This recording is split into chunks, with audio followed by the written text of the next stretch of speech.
right. Are you guys there? Yep, we're here.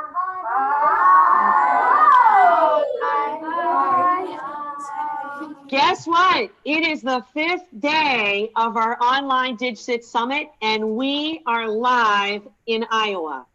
And we've got 3 unbelievable classrooms. Oh. 5.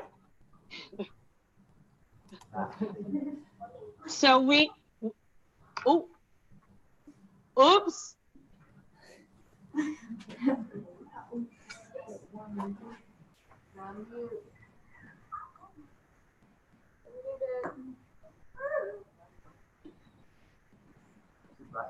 Okay, tech is good on this end.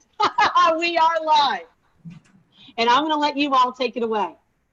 Okay, my name is Beth Campbell. I'm an innovation tech coach here in Bettendorf, Iowa. And we actually have 5 different classrooms of 6th graders. And I will say across our district, we work very, very hard to have ongoing conversations about digital citizenship. We believe it's not just a bunch of rules, but it's actually a way to live. And so our teachers are very committed to this. And so we spend a lot of time interacting. And so what we want to do today is be able to kind of introduce each of our classrooms. And then we're going to tell you a little bit about how we live as digital citizens. And maybe you'll get some ideas from what we're doing. And then between our classrooms, we're going to take the opportunity to share out how we've made some changes in our behaviors and lifestyles since school started in August. So I'm going to let my teachers here in this room start first, and then we'll go across the hallway, and then we'll travel to Bridgeview, Iowa, where we would like those teachers to also share out. So if I could have my 2 teachers here kind of introduce themselves. Hi, I am Jennifer Naughton, and my co-teacher partner, Randy Pischke, and he, bear with him, he has lost his voice. So I will talk for us, and he'll let me know if I forget anything. Yes, I'm just going to reiterate what Mrs. Campbell had said. We made a commitment, and our students here at Hopewell have been continuously thinking and learning about digital citizenship, right, guys? Yeah. And every single year we go back to what they've learned from previous years, and we continuously build upon that. In addition to that, we had the opportunity to listen to Paul Davis at the beginning of the school year. All of our 6th grade did, and really think about how we can share our voice, and and they do have, they're under 13, so they really thinking about how they can share their voice in an appropriate manner through various various things such as blogging and podcasting and stuff. So we'll talk more about that also. Awesome. Thank you, Mrs. Naughton, Mr. Pischke. Hey, let's go across the hallway for a little bit. Do we have a classroom across the hallway that? Wave. Hi. Hi, this is Amanda Hornick, Mrs. Hornick, and Courtney Bielis. I'm not sure if you can see her. We have 2 of our 6th grade classes in here, so almost 50 students. And we were very inspired. Would you guys agree? Yeah. After meeting Paul Davis and learning from him, we have lots of things going on here that we're excited about. We've got students with podcasting. We've got some awesome students that are going to be working on some app creation with coding. We have our own TED Ed Club here at Hopewell that our students are a part of. They are working towards promoting a idea that they have and making a positive difference on the world and learning from other TED Ed speakers. And then maybe some of you will be giving your own TED Talk. So we might be hosting a TED event at the end of the year. So lots of exciting things that we're excited to share out with our voices here. Anything to add, Ms. Bielis? No, that's great. So we're happy to meet everyone. Hi, Mr. Beausoleil's class.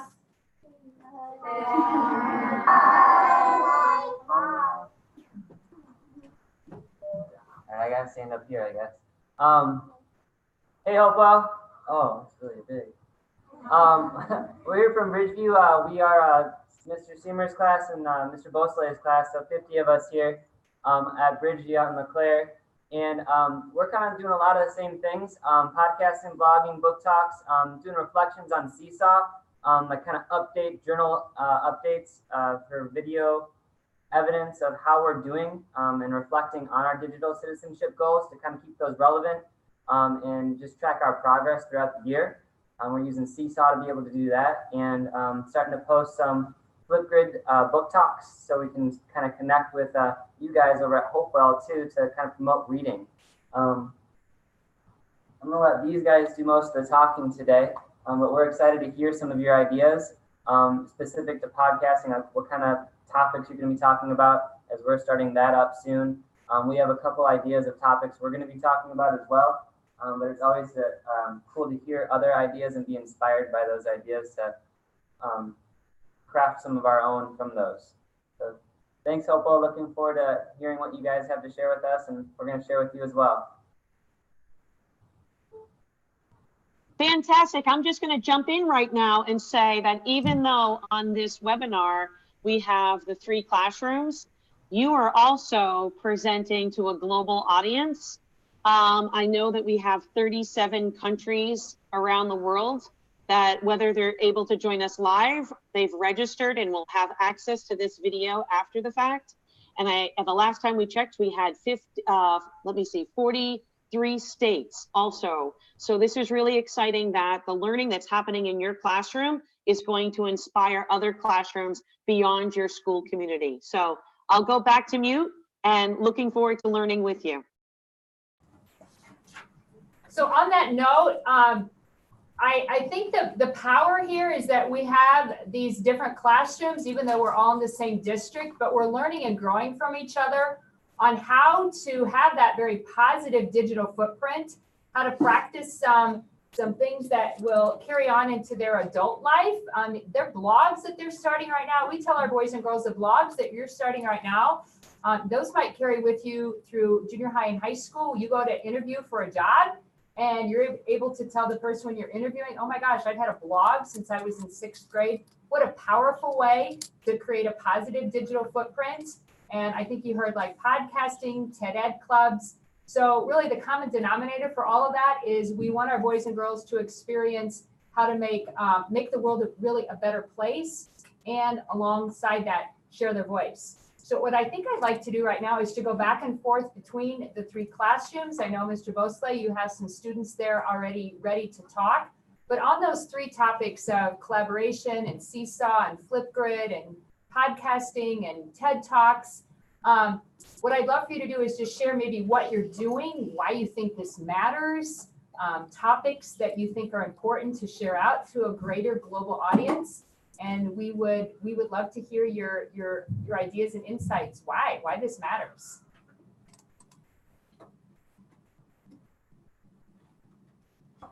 Mr. Bosley, you want to start first? Yeah, we can start out, and can you hear us all right? We have a, I don't know exactly where the microphone is, but can you hear us all right? Yes. Okay. We were going to start off by just reflecting and sharing our digital citizenship goals, and just like a sampling of them. And in doing so, aside from just what the goal is, we were going to kind of explain why it was important to us, and how it's going so far this year. Just being like open and honest, you know, like it's great to have goals, but sometimes there's setbacks, sometimes there's challenges, and sometimes they go really well, and then we can share those celebrations. And we have that kind of ongoing. We are reflecting on that and sharing updates on Seesaw so that we can kind of track and keep a record of our journey, as well as when we start new digital citizenship goals. So I have some students here who are going to share their digital citizenship goal, why it matters to them, and how they think it's going to make a positive impact in the community and world around us. So anyone can start. I can pick. Stephanie, you want to start? Say your name and what you're... Hi, my name is Stephanie, and something that is really important to me is podcasting. I really want to do podcasting. I'm trying to take over this podcasting called Writer Side. It already has started from last year, the last 6 years last year. This is really important to me because I want to bring positive energy to our world. There's such a lot of negative energy that's around us, and I don't think it's good for our environment or. My name's Elizabeth, and my DigCit commit that I had was I wanted to make a website with videos on like. Mr. Beausoleil? Yeah. Is there any way they can go up to the computer? We're having trouble hearing them, and we don't want to miss their awesome conversation. How's this? Let's see if that. Yeah, they might even have to actually go, right up to the, I know those mics are very. Yeah, sorry, that could get kind of quiet. Thanks for letting us know that so that you're able to hear us. We'll see if moving up a couple feet helps. Elizabeth's going to start over again. So this is Elizabeth. She's going to share her DigCit goal that she's working on. So my DigCit commit is to make a website that has some basic videos on like how to use apps, but also videos on like categories. And then this is important to me because I know that there are a lot of like bad things on the internet, and I thought maybe we could do something good that would help keep it safe.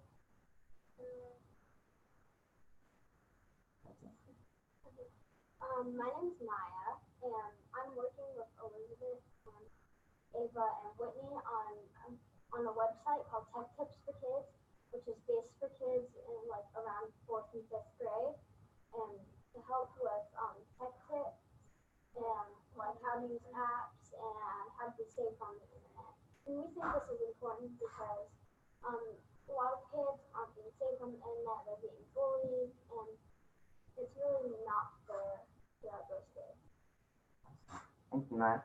Hi, my name is Ava. She introduced me, but I'm working with them. But another thing that I really want to do is podcasting.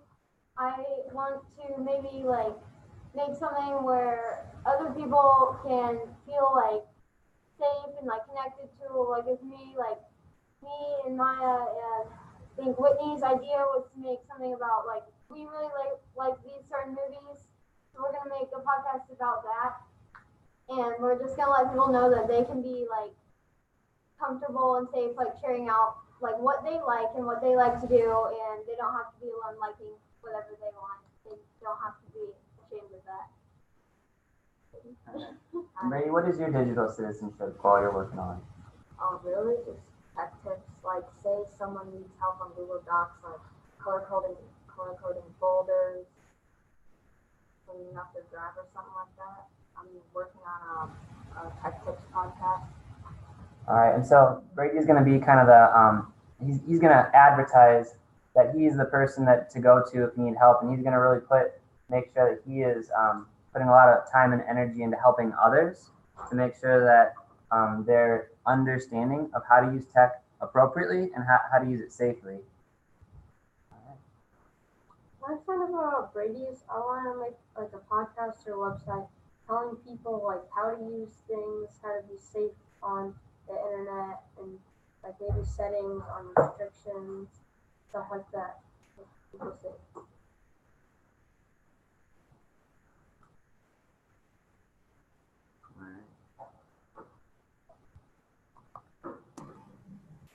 Mr. Beausoleil, I just really applaud what you and Mr. Steamer are doing, because we're six or 7 weeks into school, and you already have students who have started work and started projects, correct? Yeah, we're kicking off ideas. We had applications for podcasts, and we're going to be meeting to let the podcast application people know whether their application was accepted or not, and then start going from there, starting to go over how we write scripts. And as you probably know, our first 5th grade book talks have started to get posted, and we're looking into different websites we can use to be able to get those websites up and started, and start making those accessible to 4th through 6th graders in our district. So I'm just curious, the other classrooms that we have here, could I have a show of hands from 6th graders? How many of you are curious to see the work that is being done with your other 6th grade classmates across the district? Raise your hand. You're anxious to be able to share that out. I think that's really cool because that's how we learn and grow from each other. Teachers in the room, this is not always an easy path, is it? No. Teachers? No, it's not. So it takes some perseverance. We've done some work with blogging, and Mr. Bosley, are your classrooms also doing blogging? Yeah. Yep. That's not easy, is it? No, it's definitely a learning process, and we're very transparent. Myself, at least as a teacher, saying I'm going to be learning right along with them, and that I am not an expert at blogging. And sometimes when they ask me a question, I'm going to say, let's figure that out together, because I don't have an answer. So it's a fun process where I even get to learn some things from students. And I'm going to put a plug in for Lee Castle. She's out of Canada, and I highly recommend reaching out to her. She's been a huge resource for us. And along with Lee Castle and Paul Davis, who both believe that blogging is one of the most incredible, safe ways to have students create, again, that positive digital footprint, but yet be able to share their voice out in a safe way. So again, it is a journey. And just raise your hand, 6th graders, how many of you started the blogging process? I just want our friends around the world to see how many 6th graders do we have that have started this process? So also in Mrs. Hornick's class and Ms. Vilas, so you've got a lot of 6th graders that are on this journey. And again, this is a year-long project, right, teachers? Yes. Okay. We So, would like, sorry. no, go ahead, Mr. Bosley. We would like some probably help having more opportunities or reasons to blog. We know we're doing book talks and some digital citizenship goals. Also talking about like just various other things we're doing throughout the year, but we want to make sure that the blogs aren't just book talks, but we have like a variety of purposes that we're doing so that we get kids being able to voice a lot more frequently and about a lot more topics. So that's something that we're looking for ideas on different reasons to blog, not just for one reason. So that's once a month, twice a month. Okay, so let's build on that. So when we talk about digital citizenship, we talk about a positive digital footprint, we talk about making a difference, but I also hear you saying it's a strong purpose, that whatever we're tackling, and I know that each one of your panelists here up in front have a very specific purpose for the message that they're trying to get out. Panelists, can you nod and agree? Would you agree with that? You've all identified your purpose first, correct? And you've identified the digital tool that's going to help you with that purpose. Yes, no? Okay, so again, let's build on that. And I'd love to hear from Mrs. Hornick's class and Ms. Vilas's class, because we also have some other opportunities. I heard you mention TED Talks. You mentioned a TED Ed club. So again, one other way that we are doing this positive way to get a voice out there. And so is there any way you could tell us about, because we might have friends across the world who don't even know what a TED Ed club is, or again, the purpose, or why that's connected to digital citizenship. Can you hear us?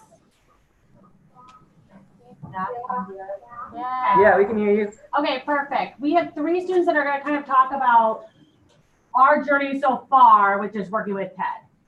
Go ahead, girls. So in our TED Ed club, every week we're given a TED Ed video to watch either by an adult or by a kid. We are given a positive and good resource from adults. We can learn life lessons and important lessons that we can in a safe way. And through Flipgrid, we're able to voice what we got off of it and how we can put it into our actual lives. And we can share out through Flipgrid what we learned from that TED Ed talk. Yeah, and we can kind of expand off of their ideas, and because everyone thinks differently, and so it's kind of cool when we get to respond to our other classmates and friends in the building that have also responded and taken a lesson into a different way or thought about it differently. And it's almost like we're not learning lessons from just adults, but we're also learning from kids and their ideas. So maybe we can come up with our own ideas for TED Talks like the kids on TED do too.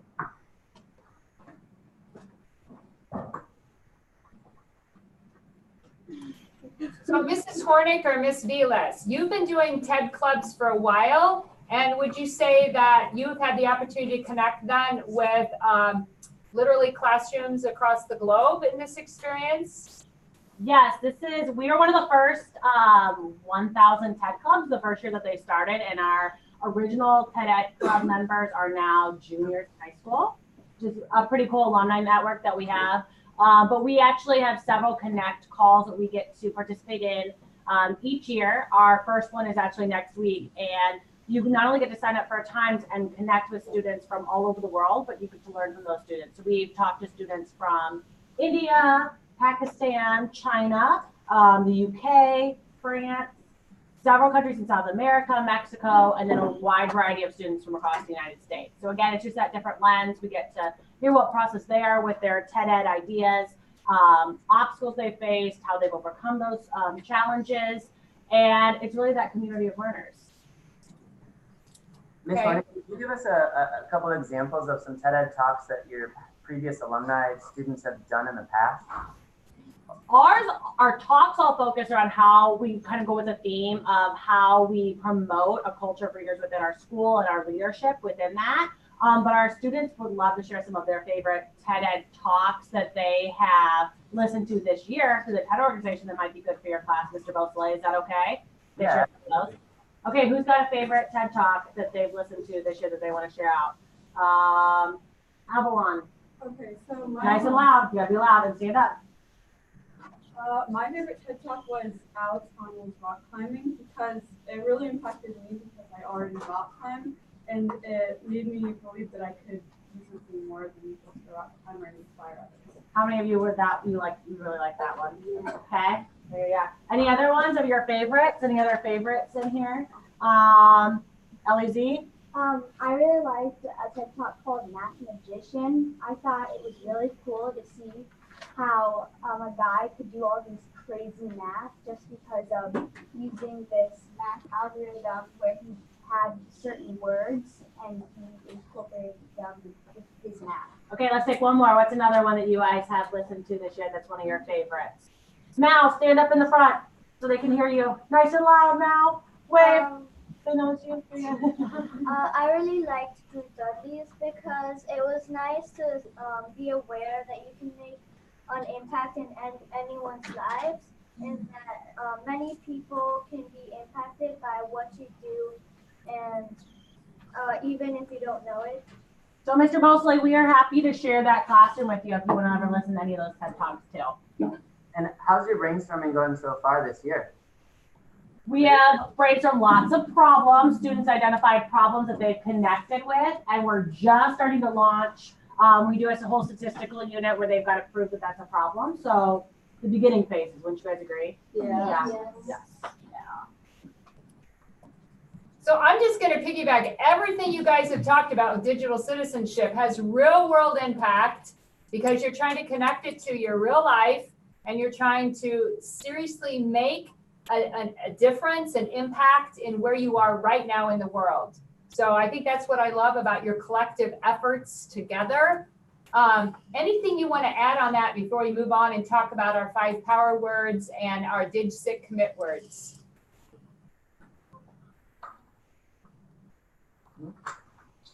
Mr. Buncee, anything you want to add from your team? No, not at the moment. Not that I can think of them. We can start sharing those digital citizenship words. Okay. Before we move on, though, I'm just curious, how many classrooms, and I'd love to see your hands raised or whatever, are excited about these real world, authentic opportunities? This is not fake work. And you know that we believe in giving boys and girls real world opportunities. How many are excited about that? And it makes you want to work hard and persevere and overcome and team and collaborate because of these opportunities. Yeah, I love that. I love that collective effort. We've got what, about 150 students right now that feel that collective energy and efficacy. So thank you for that, teachers, for your commitment to that. So speaking of that, I'm also going to say, and I need 6th graders to be honest, how many of you find that sometimes being a digital citizen can be a challenge? Be honest. Yeah, a lot of hands go up. So for our viewers across the world, we started off the school year by embracing the 5 power words from DigCit Commit and ISTE this summer, being alert, balanced, inclusive, engaged, and informed, because we believe those are 5 power words for any person in the world, and they matter. And so we actually spent a lot of time peeling back what those words mean as digital citizens. And by the end of our discussions and conversations together, each student was to pick one power word that resonated with them, and one change that they wanted to actually do to embrace that power word. And we put all of that up on a Padlet wall. And I wish we could, I'm not sure if we can share that Padlet wall with the world, or if we might be able to do that. I'm not sure. You can All you have to do is, screen share it. If you screen share, you'll be able to share that. Is the Padlet up online on your end? Yes. And so I will have Ms. Naughton share that, and we can kind of talk through that in just a second here. She'll need to go to another, do you have that tab open, Mrs. Naughton?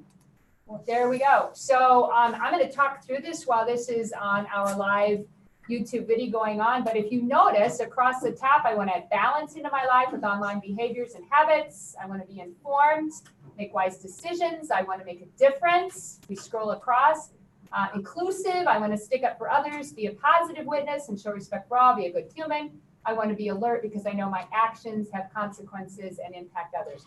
So if you scroll down on that, each one of those, we have students literally across our district who have all weighed in on one change that they want to make. So this is a lot of classrooms across our district. This would be 12, 13, 14, 15, 16 different classrooms that have weighed in on this. So we're going to go back to our live Zoom here for a second, and I'm going to ask 6th grade teachers if we have any students who are willing to talk about their journey and their commitment to these power words.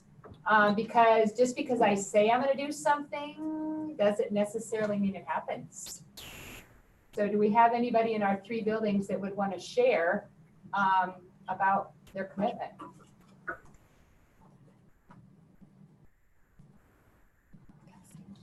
We do here at Hopewell. Oh, awesome. Okay, go ahead, introduce yourself. My name is Kelsey, and my commitment was to try not to have phones at the dinner table. And I designed a SWAT picture that stands for Supper Without Devices. That is a picture of a phone that says dinner without devices that I plan to put on the dinner table next to a pot of flowers. And how's that going, Kelsey? That was a while ago. It's been going pretty well. We haven't been eating a lot of dinners at the dinner table quite yet, but I'm hoping we can start to eat more because our family is kind of a little bit more distant, but we're hoping to be able to eat 4 dinners together. So we're hoping to be able to connect with them more through the SWAT picture. So I don't know if you're able to hear that completely, but it's SWOT, Supper Without Tech. And that was an idea that came from our 6th grade team that individuals can make a little sign and they post it at their family dinner table, encouraging families to turn their devices off during a meal and actually spend time together. So that has spread like wildfire throughout our 6th grade classrooms. 6th graders, raise your hand if that's something that you have tried out at your house. That is so cool. That has been a collective effort that started with our 6th grade classrooms. Anybody else, Mrs. Hornick, in your room that wants to share out? We have a couple over here at Bridgeview if you wanted to hop over to us. Yep, go for it, Mr. Bosley. All right. We have Cooper here who's going to share his DigCit goal and how it's going, reflecting on his journey so far this year.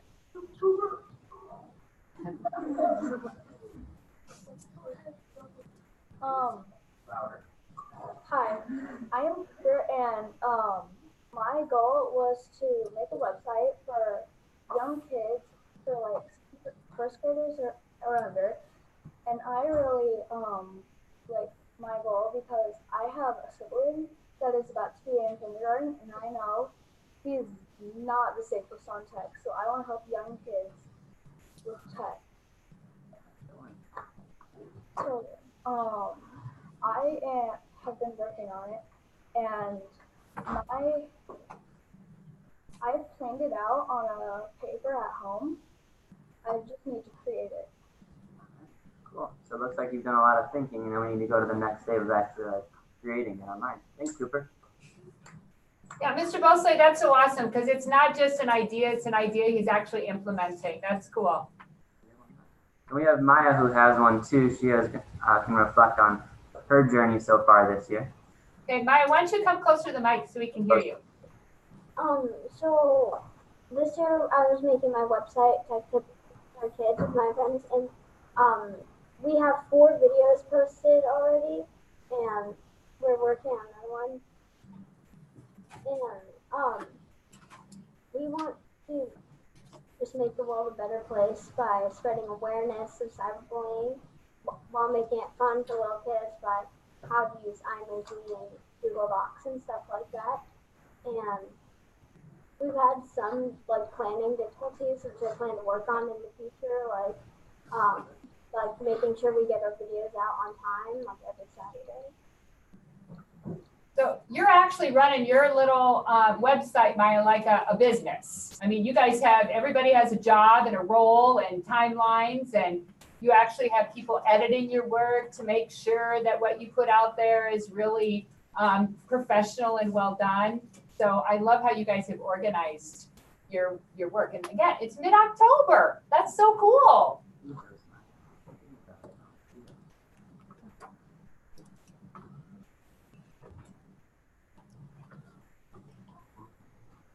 Do you have another student, Mr. Buncee? Anybody else that had something that they're reflecting on how it's going? We did one over here if you're finding one, Mr. Buncee. Yeah, we'll work on finding one. We'd love to hear a couple from you guys too. Okay. Make sure hey guys, make sure you introduce yourself, okay? That way Mr. Buncee's class can kind of put a name with a face. So I'm Kylie. You may have heard me talk about the TED Talk. And what I did was informed. I want to read more articles from trustful news sites from that we've learned other things from, like maybe CNN or something. I want to learn more about digital safety. I want to read and so maybe I want to do my own articles for the school and post around how you can stay safe. Like there's these certain things like if you have Snapchat, which is for I know the age requirement is 13 and a lot of us are getting closer to 13. So I want to show people how you can stay safe on Snapchat and be the required age. So I really just want to do that. Like I've been reading that you can hide some stuff that a lot of people post inappropriate things on. You're able to block that and it stays blocked, but you have to keep up with it a lot. So that's what I decided to do. Mrs. Hornick, I'm going to interrupt here, Ms. Vilas, for a second, because what I love is they're really combining the power words. She's starting with being informed herself and gathering that information so that she can go out and be engaged and help others. Well, what I love too, what she said is she's like, we know it's 13 and over for that app, and so ideally that's what you should be. And she goes, well, how can we maybe educate people so whenever they get to the age of 13, then they know how to use it appropriately. And as a teacher, I've never really thought about that. I just always think, well, I have 11 and 12-year-olds, so they shouldn't be on it. But then it's that idea of like getting ahead of the game and educating people. So I love that, Kylie. That's cool. We've got one here from Mrs. Naughton's class. She didn't want to come up here. Nice and loud, girl. Something that I wanted to work on was staying balanced. So in our family, we did, like our whole family, we decided that we could only use our devices for 2 hours a day. And then we have these different time periods where we do that. And then we also have, we spend time together as a family at dinner. And then we have time to read. And we do all this together as a family so we could have more time together and talk about what's going on and everything, because I don't know what my mom does, I don't know what my dad does, I don't know what my brother does when I'm at school. So it's really fun talking about what they're doing while what I'm doing over here at school. And how's that make your heart feel when you're actually like having those conversations and interactions with the family without devices? It's really like it's really more interactive and more fun because instead of like chatting, you were actually talking to the person, and it's you really understand them more easily. Are you building empathy for each other and care and concern for each other? And you could tell what they're feeling at that moment, since like you could see them and like their feeling, how they're talking. It's a great example. Thank you for sharing. Okay. Other examples from our classrooms. Anyone else that wants to share? I know that we're having lots of boys and girls put their commitment into action. Mohammed, you want to come on up? Nice and loud. Hi, I'm Mohammed. Nice and loud. And my dad's a doctor, and so when he ever comes home from work, he has to like do his notes. Sometimes he works from home, and then he comes like he works downstairs on the computer, and then he comes upstairs, and then my mom and my dad are kind of like on Facebook or Twitter looking at like how people are doing in this like certain state or country, and sometimes I want them to get away from like their phones, so I try to ask them if they want to play like Monopoly or something, and I try to inform my dad and my mom about like what my sisters are doing on their devices, because sometimes I see things that they're doing that aren't really okay and not really for their age. So I try to protect them. And when kind of to add on to what Nishita said, when you're talking without a device, it feels more real. It feels more like heartfelt. I don't know how to say it. But it doesn't really feel that real when I'm just on a device. And, yeah. Thank you. I hope all of you heard his key words there, that when we're talking without a device, it feels more heartfelt and it feels more real. Sixth graders, raise your hand if you think that matters. Yes, that whole piece of treating each other like we're human beings. So important. Couple other voices that might want to share out of actions that have become a reality since your commitment. Mrs. Hornick, do you have one more you want to share? Mr. Beausoleil, and then we can do one more back here. We have one more. Sorry, I'm going back and forth, muting and unmuting. Nice and loud, Jaden. Okay, so what I did was I told my family that we should get away from our devices more on the weekends.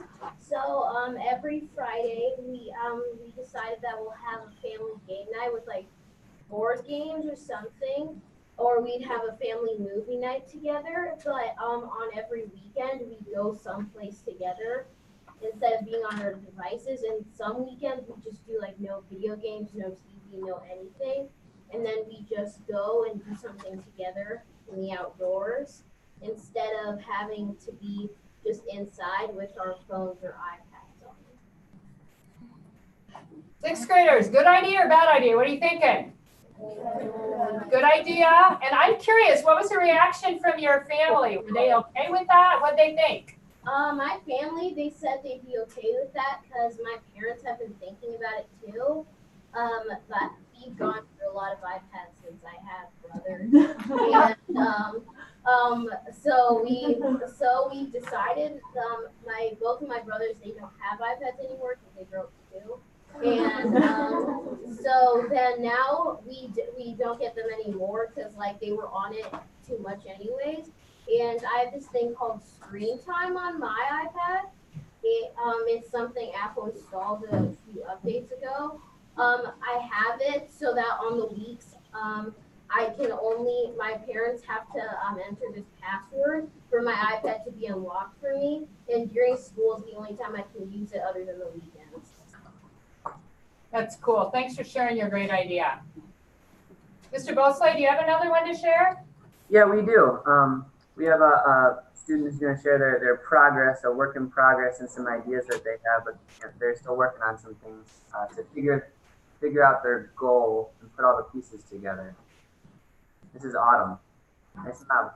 Hi, my name's Autumn, and my goal is to make YouTube videos about how to be safe and how to make the world a better place and be kind and help stop bullying around the world, because I know bullying is a huge issue and people don't really understand sometimes that bullying is just something that is a huge problem and a lot of people are affected by it.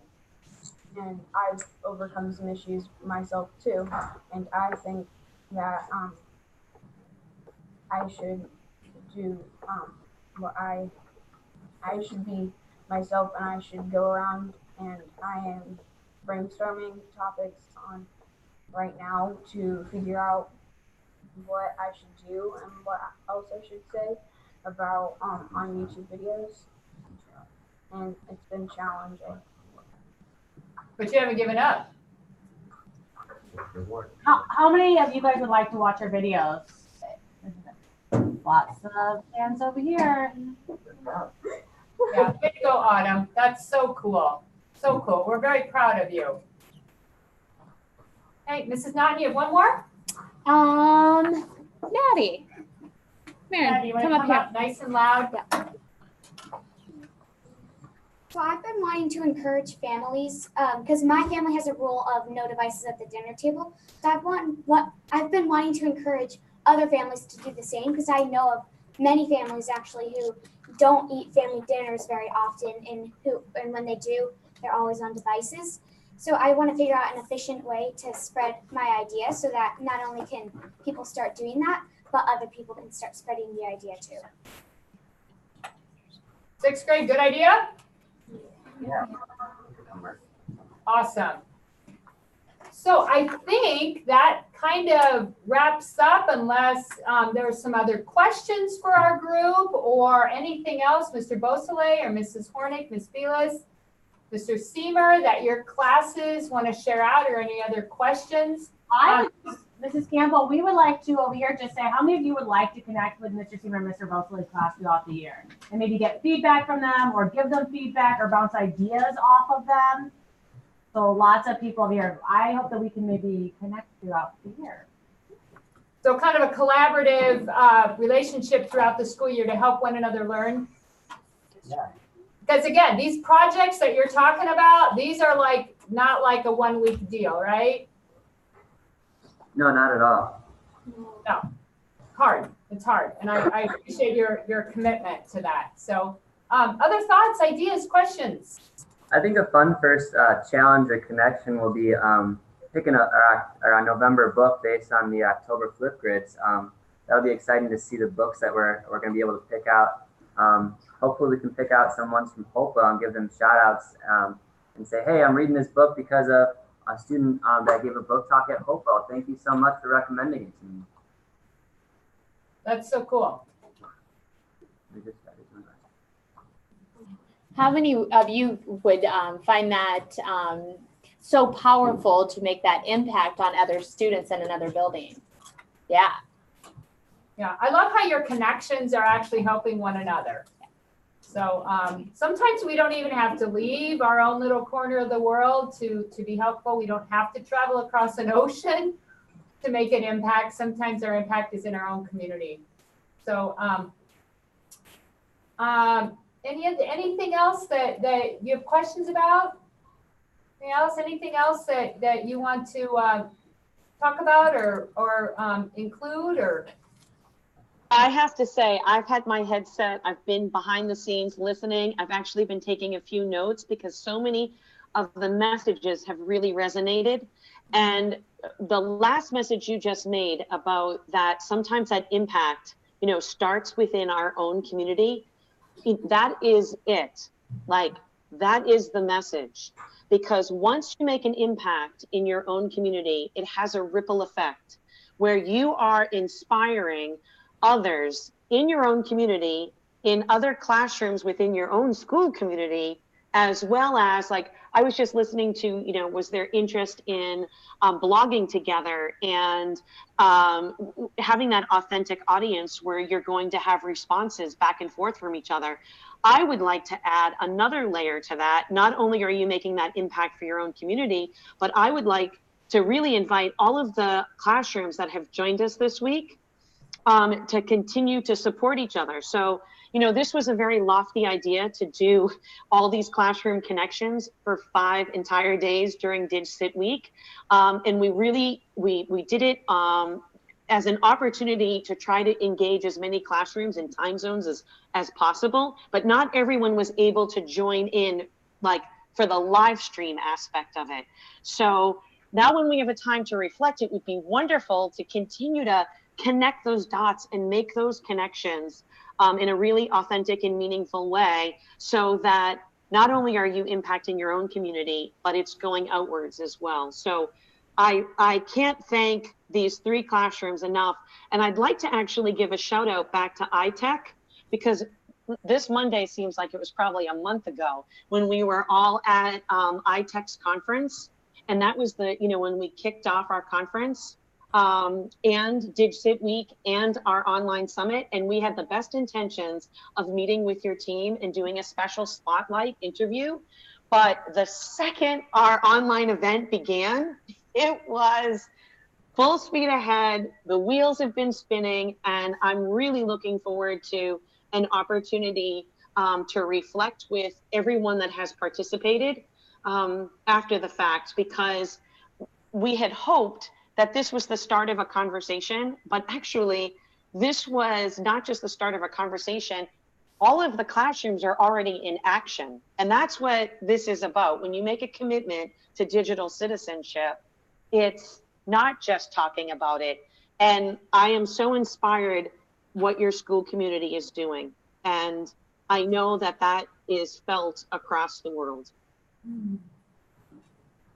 Thank you. That means a lot. We know what an influencer you are. We have followed you for a long time on Twitter and looked at your work and your website. So to have you affirm that the work that's happening in Little Iowa here right now means a great deal to us. And we just want to thank you for, we know this is an incredible undertaking, and we're just very grateful for the way you've allowed us to collaborate and connect. Well, this is just the beginning, because I feel as if what's just started this week will continue. I know that you were really focused in on DigCit Commit, which is fantastic. I really would like to encourage all 3 classrooms in your entire school community, and as well as anybody that's watching, that this is, now that the DigCit week is over, let's take those starts of these projects. And right now, DigCit Commit has that student challenge happening.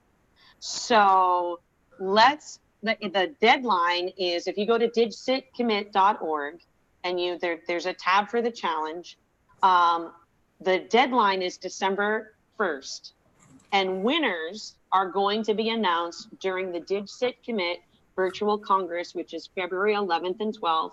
So mark your calendar, because there'll be another opportunity for classrooms to engage and connect. But how wonderful would it be that some of these ideas, some of these projects that, you know, have been shared this week were part of, you know, that continuation going forward into February. And then the winners that will be announced in February will also be presenters at ISTE this June. And that is when we really not only make that impact, we continue to raise voices, amplify students. And there was one other comment that I would like to, and I think it was the first classroom that kicked us off, about learning together, this willingness to learn together. And that is what you have done for us this week. You've done for each other, but you've really inspired others, whether they're joining this live stream now or they'll be able to come back and watch this later. So I can't think of anything more important than the work that you're doing and the fact that you were willing to share this. So I'm going to say a huge shout out to our 6th grade teacher team because they are collaborative and wise and insightful and hardworking and committed to their students. So anyway, I'm grateful for them and grateful to you, and thank you for this opportunity. Wonderful. Well, I know that's upcoming is going to be a classroom joining us on the hour for from Nebraska. But if you all have to, I know how school works. School does not happen to run on the hour. So if you have to leave us, we miss you already. I thank you all for your willingness to inspire other classrooms and students around the world. Because at the end of the day, we are one world and one human race, and we are better together. Okay. Thank you. Thank you so much.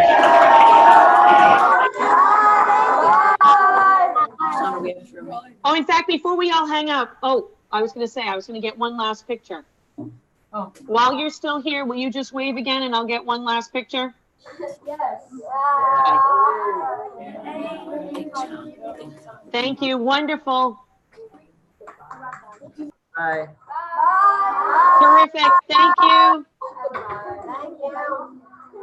Hey, guys. Okay, wonderful. What an incredible first session of the day for the 5th day. I know that we're waiting for our next classroom to join us, and I'm just gonna take this opportunity until they log in to really thank everyone for being part of this entire week of offerings. I mean, it has been a busy week between our classroom connections each day, where it was for 3 hours, which does not accommodate all time zones, but we've tried to change our offerings by 1 hour, but we've learned a lot this week. We started out in Iowa. I'm now happen to be, I don't know if anybody from the AR, VR, and EDU community can recognize headquarters today happens to be the office of Jamie Donnelly for the AR, VR, and EDU, if you've ever joined that chat. But we went from Monday from Iowa for the iTech conference, and then we got to come to Texas. Yesterday, we were actually in a school district, which was incredible. On Wednesday, our colleague and partner, Eugenia Tasmez from EdukTech, she hosted all of our offerings in Monterrey, Mexico. And although I'm not fluent in Spanish, Wednesday was like one of my favorite days because it was just an opportunity and where when we talk about being inclusive and making sure everybody has a seat at the table, this is the first time we've ever provided anything in Spanish, and that was really, really exciting. And then I'd also like to take this opportunity to thank our partner, EduMatch. So Dr. Sarah Thomas has been part of our entire journey, and before we were even a summit, she was part of our journey, this is our 5th annual that we decided to do online. So it's really special to be able to have partnered with EduMatch, and each night EduMatch has hosted a panel. So all these like moving parts this week between classroom connections. We've shared impact talks. Hello. Hi there, how are you? Wonderful. I have some kids here with me. You guys can pull chairs. They're just coming down. Fantastic. Well, good to see you. Have you guys met Dr. Kern before? No. No, you haven't. So this is Dr. Kern. And just so that you know, we are live already, just so that you know, our webinar has started. Yeah. So do you want to just kind of describe, I was just kind of reflecting on what our week has looked like so far, which was a lot of moving parts. Yep. Between our classroom connections and our impact talks, and then with our partner EduMatch for hosting panels each night. But in fact, while you're just here and we have time because we have another classroom that's joining us, can we like tell our story in our DigCit Summit, Mrs. Mercier, started a long time ago. Yeah, absolutely. So I don't even remember. Yeah, it did. I don't remember the particular year. I know it was before 2011. Maybe it was, I want to say 2009 or 2010. Yeah. Maybe even 2008. You may have even better. But for your students that are joining us right now, do you want to know something? What? I used to be Mrs. Mercier's teacher. Wait, wow. That's crazy. Yeah. Okay, yeah. that's, I don't get it. They don't get it. This is so funny. Where's Alan? So this was, Yeah. this was not when Mrs. Mercier was in kindergarten through 12th grade. I haven't known her that long, but I knew Mrs. Mercier when she was in graduate school, and she was when she was a teacher. And you want to know what really changed my practice? I used to be a professor teaching teachers. Mrs. Mercier's at the time, 3rd graders changed my practice. And I'm so happy. Oh, fantastic. We got Nebraska's in the house. Woo! How are you It's guys? wonderful. We're fantastic. We are connected to Connecticut right now, and I happen to be in Texas. So I will ultimately go into the background and go mute so both classrooms can introduce themselves and present and share and learn together. Okay. Perfect. Okay. Are you ready in Nebraska? We are ready to go. Okay, I'll go in the background. Hello, everybody.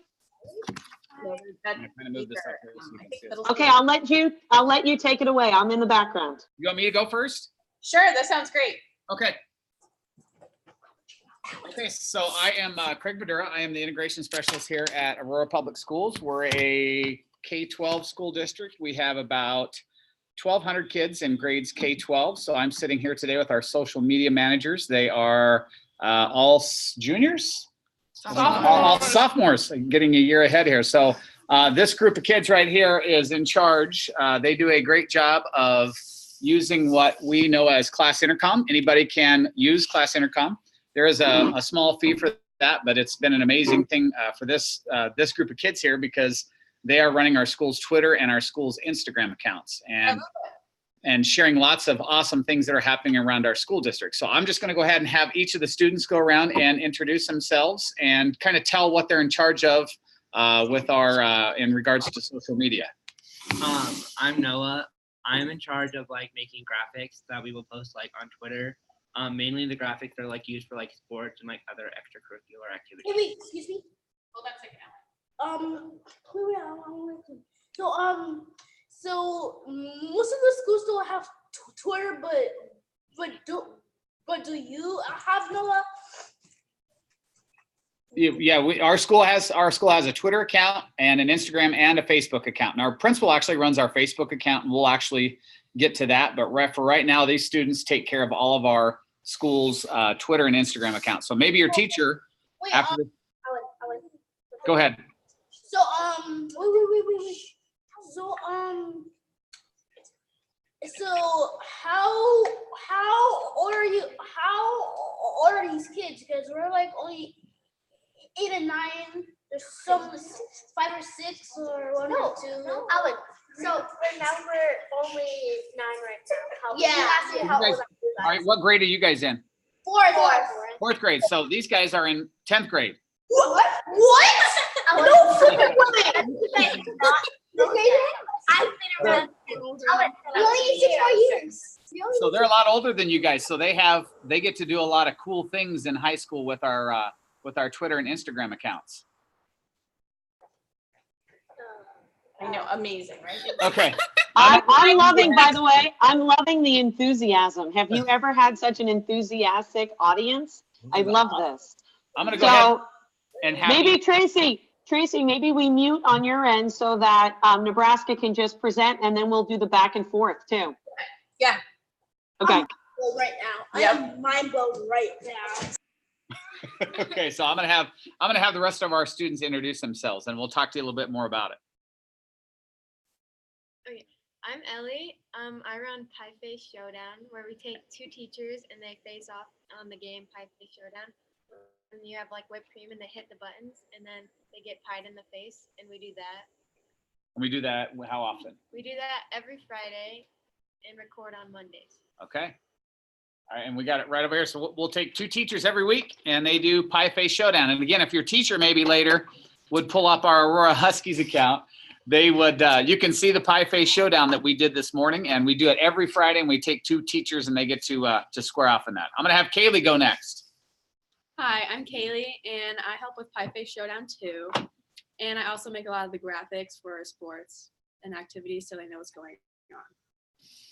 I'm Madison, and I post to the Instagram, and I kind of run it, and yeah. I'm Zayden. I do the content calendar every Friday. I put all the stuff on there that needs to be done for next week, and I also help with Face Showdown, and I also help run the Instagram. Okay, so that is a little bit about that. I don't know, should I, Mary Alice, should I share my screen and kind of show my slides here? You want me to do I think that would be, yeah, fantastic. Okay. I've never done that before. Let me see if I can go figure out how to whiteboard. Can you see below for the menu bar, you'll see a green share button? Yep, I see that. And then just go desktop, probably. Yes. And no, that's my. So the green at the desktop, can you see my desktop now? Not yet. I can only see you.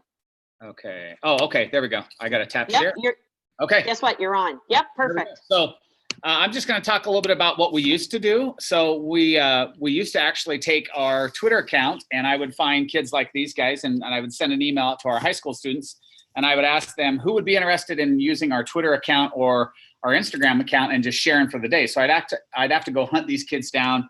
I'd have to log in with the password, and at the end of the day, I'd have to remember to go actually log them out. And so lo and behold, I have a friend here that lives probably about 25 miles away here, and he worked with another company called Social Assurity, and they made an app called Class Intercom. You can actually go to the website as well. So if you're watching this, go check out the app and go check out the website. And I would encourage you to sign up for a webinar with Taylor and his team there, just to see how easy it is to use and share your school story and some of the awesome things, because I know pretty much all of our kids are using social media, and I know we talk with them a lot about how to use it, but it's fun to see the process of these kids learning how to create good, effective, engaging content.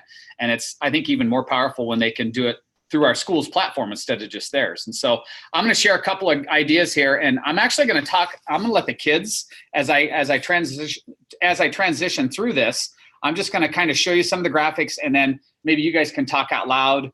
It's been a process for us to decide kind of how we want our graphics to look. So I'm going to kind of have them talk about that. So here is here's a softball graphic. Okay, so this is the softball graphic I made, and we have the same font for each one, and we try to put down what tournament they're in or a game or where it's at and the date and time, so then people can go and watch and enjoy. And I kind of have like the same idea for each one. Like the football one has like the same design, and we put down like who they're versing, and it has like their little logo. And then what did you stick with do you remember what the font's called? I don't know. Norwestern. Yeah, Norwestern. And then this is, what do you use to create your graphics in? So she uses Canva. Our kids are using Canva. We started using PicCollage, didn't we? Why did we kind of transition from PicCollage to Canva? There's more. Yeah. Yeah. A little more professional looking. You can also like just copy it and then add a different photo in each week, so you don't have to like remake it each time. So walk me through, Kaylee, walk me through the process. You start with this template, you kind of have an idea. What do you do once you dump it into Class Intercom? I like go on Twitter and see and put down like good luck to Aurora Huskies this week and the hashtags. And can you schedule it as well? Yeah, and I schedule it so it comes in like 6 in the morning, so when people are on before school, they can see. Yep. So a lot of the content that the kids are scheduling, or the kids are creating, they schedule it, and then I get an email using Class Intercom. That's a great thing about Class Intercom. In the past, I just had to trust that the kids, when I turned the Twitter account over to them or the Instagram account, I had to trust that they were going to create good content that was going to be appropriate. And I never really worried about whether it was going to be appropriate, but just there might have been some grammatical errors. So when the kids turn it into Class Intercom, I can actually go through and edit that. And then I get an email, and then I can just approve it. And these guys are pros now, so I don't really have to worry about anything being grammatically incorrect. They always do a great job of double checking it. But it's been kind of a neat process finding a consistent theme. And then I'm going to have Ellie talk about the Pie Face Showdown, and maybe we'll pull one up here and show you.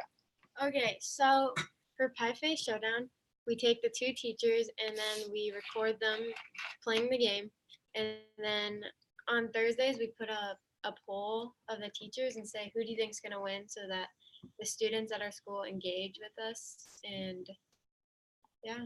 And that's it. So here, let me pull up my tweet deck if I can pull it up while I have this on here, and I'll show you the most recent episode that dropped today, starring me. I knew I was eventually going to get asked to be on the Pie Face Showdown. So, and I would again encourage you guys to go over to our hashtag, check out Aurora Huskies. There's lots of great content on there. So we'll go down to the Pie Face Showdown, which dropped this morning, and here it is. I'll just show you the first part of it.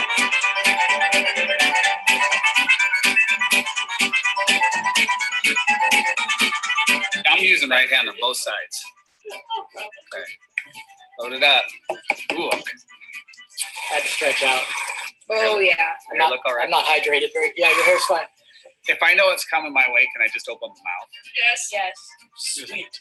We need someone to finally do I've this. never seen this really like smack someone. Yeah. So put your head all So the way. if it fails to Okay. hit you, can I pick it up and smoke you in the head? No. Ready? Give me a countdown or what? 3, 2, 1. Let's go. So that is that's a little bit about our Pie Face Showdown and how we're using class. Okay, that was just awesome. I'm going to be chuckling all day. I'll go back into mute, but that was just wonderful. What a great way to connect to community. I love. You know, and the fun thing about that is we want to share our school story, but we also want to show maybe the lighter side of some of our teachers, because I think you can have a lot of fun with social media as well. So we have that we're working on. We got to get a little bit more time here once the first quarter's wound down for us. We want to do like a What's in the Box Wednesday and have somebody guess some of the items that are in the box, and we'll just have a little bit of fun with that. Okay, so Tracy, do you have something to share with us?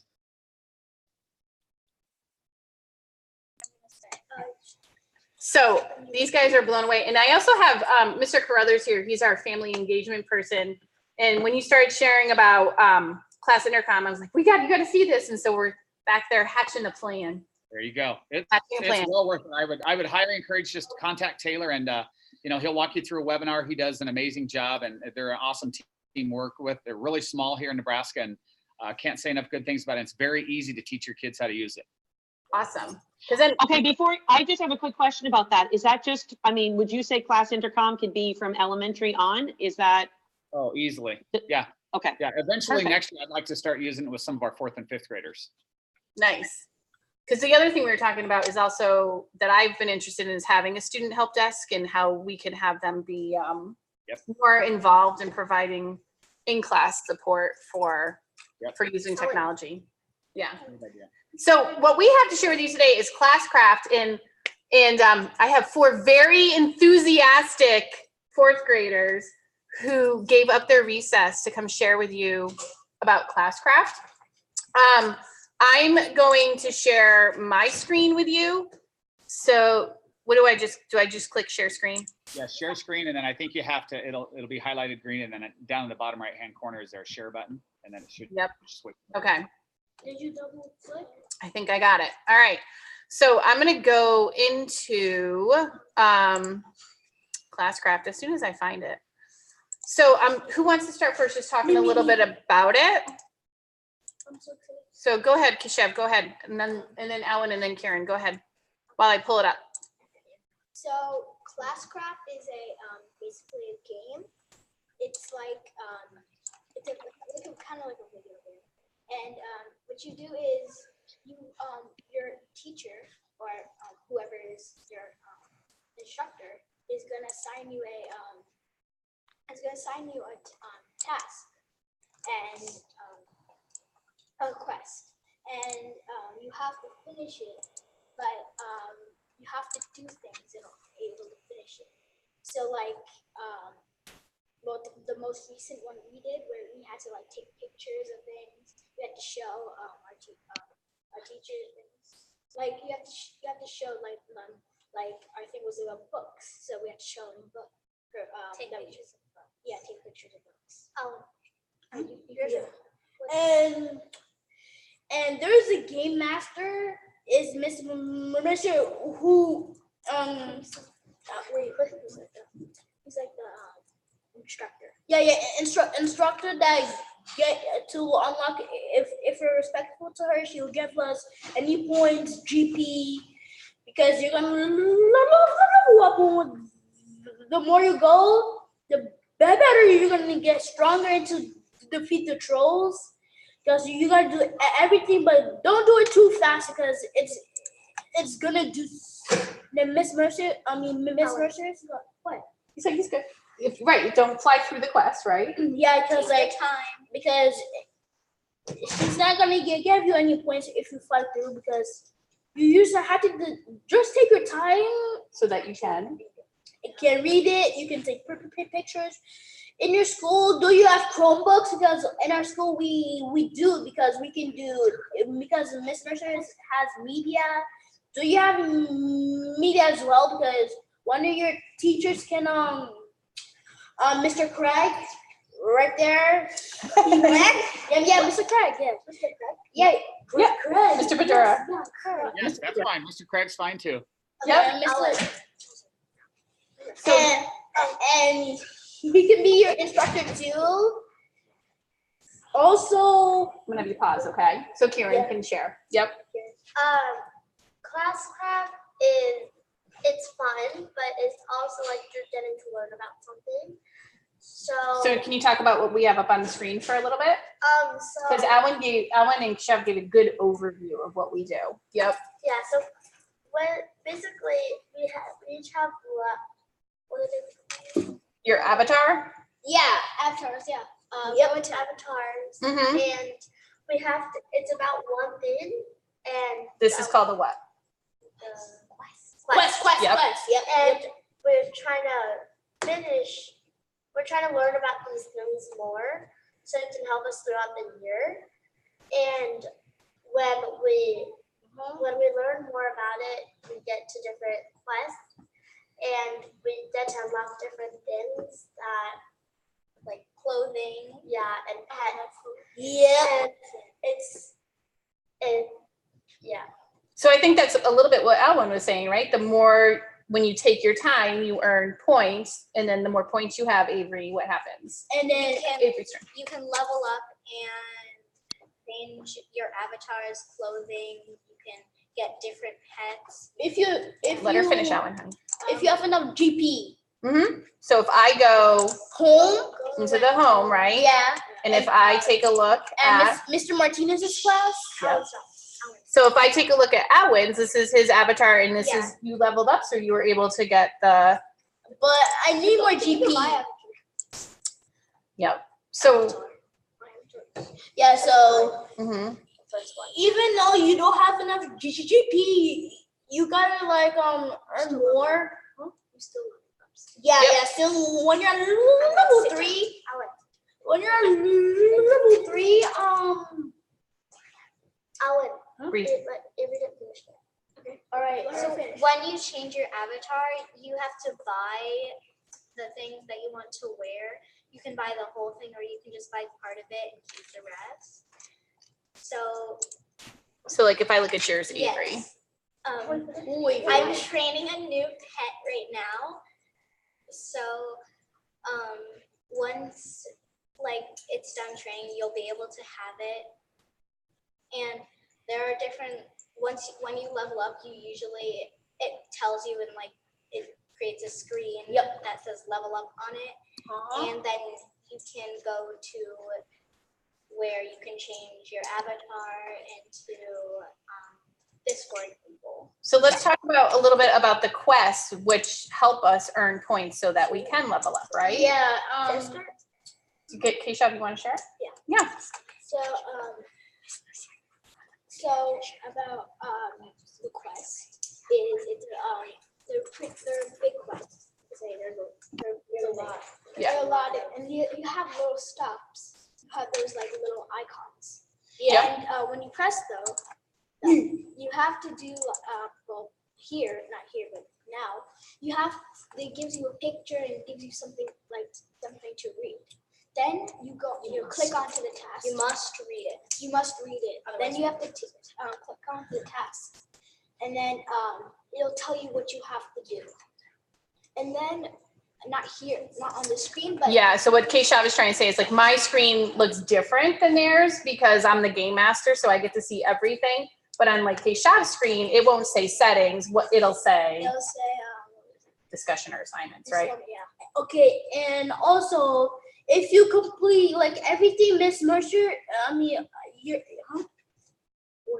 So Alwyn, can you explain maybe where, like, so if this task is to take a selfie, where would you need to submit it? Yeah, like, okay, if you have different computers, is gonna help, but. So let's say up here, if it was the assignment, where would you submit the selfie? Discussion, because Miss Mercer's the game master, so she can do what, like, she can give us like 75 GP or points, like if they're done, because like I'm like almost done because I need one more to go. And also the sentence too. How do you get a sentence? What happens with sentences? You gotta type in the discussion first, but. Oh, so that's a great point. Can you talk a little bit about discussion? The discussion board and some of our expectations for when we're participating in a discussion? Yeah, and wait. So who remembers? What's some of the expectations for when we're in a discussion? Go ahead, Kishab, say it. Wait. Yeah. You shouldn't say any inappropriate things or something like that. You should say something. You should say the things that you think, not what you want to put in. And also, class craft is not about just playing the games. It's also about learning something new about something. Like in the first quest. And also we learned about Miss Mercier, and so we're also learning something, but it's fun when we're doing it. Yep. All right, so I'm gonna let them. You want to see if they have any questions? Yeah. Okay. Yeah. Do you have any questions to answer as well? We're the one answering the questions. Oh. Do you guys play this in all of your classes? No. Yes, It's mostly. Yeah, mostly because you can do it as Centrals is only on Tuesdays because because we moved in 4th grade because That's off topic. Okay, so Sorry. every Tuesday we normally just play class craft. Yeah. And after that, when we clean up, we go downstairs and like borrow books or so that's like a media. And you can take any pictures, but only one because like So not yet. Right now they use it just with me. Yeah. So my hope, and I think what their hope is that they will get a lot of enthusiasm with the students when they're using it with me. So right now, 3rd, 4th, and 5th grade use it with me. And the hope is that their enthusiasm will spread to their classroom and their classroom teachers will want to use it. Do you pay a fee to use that? No. The children do not, so they're cute. Yeah, so they're I do. There is a free part, but what you probably notice is that, so the free subscription only allows like 5 tasks within the quest or 5 points within the quest. And the premium subscription, which I think is pretty reasonable, I paid $100 for the whole year and I can have as many classes in it as I want. There is also a school subscription, and that allows me to have more points within the quest. So I pretty much put in my curriculum for 3rd, 4th, and 5th grade in there. And then because I also have a premium subscription, they're able to unlock different types of equipment and pets because of that as well. And also, if you get to the highest level, Miss Mercer, can they beat you or? I don't know. We haven't done we haven't done everything in there yet. So Yeah, we will. so because we just started to use it. Because she's the game master, because she can unlock anything if you're done. You can tell that I've really gotten them to understand that I'm the game master. That's good. Very funny. Well, you guys, our bell rang here, so our big kids got to go. Okay. So it's been awesome. I have to jump in for and just say, I'll put my video on, how I'm going to be smiling all weekend just because of this session. And I really hope those high schoolers remember and bottle up always being a 4th grader, because It was just a wonderful session. So thank you for sharing on Class Intercom. Yeah. Mrs. Mercier, can you stay on? Yep. Okay. I can stay on too if you want me to here, but I'm just going to let these guys go and they'll give you a wave goodbye. Thank you. Thank you so See much. you later. Wait, I'll help you with this here. Yeah. Be cool. They were excited. They are super excited. So we didn't have school yesterday, so my plan was, you know, I had to come in today on the fly and ask them to come join. It's cool that they gave up their recess for that. Yeah, they did. That says a lot, giving up your recess. Yes, it does. Bye, guys. Bye. See you. Have a good weekend.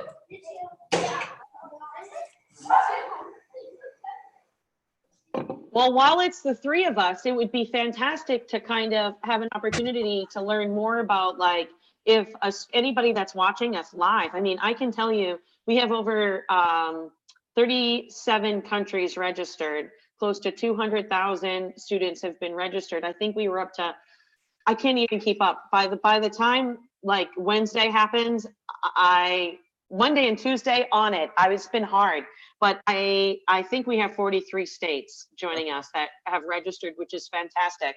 But for anybody, whether they're getting to watch us live or they get to watch us later, it would be great. We have a little bit of time to talk about Class Intercom, talk about Classcraft, and what school communities can really do to not just talk about digital citizenship, but put it into action. So I think my question for you, Craig, is thinking about from an elementary, because you're K-12, if I wanted to, which I do, and I just haven't figured out how to get it going, to put something like that in place with Class Intercom and with having students really drive the social media aspect, what tips do you have? I guess I know our family engagement person is also really interested in that also.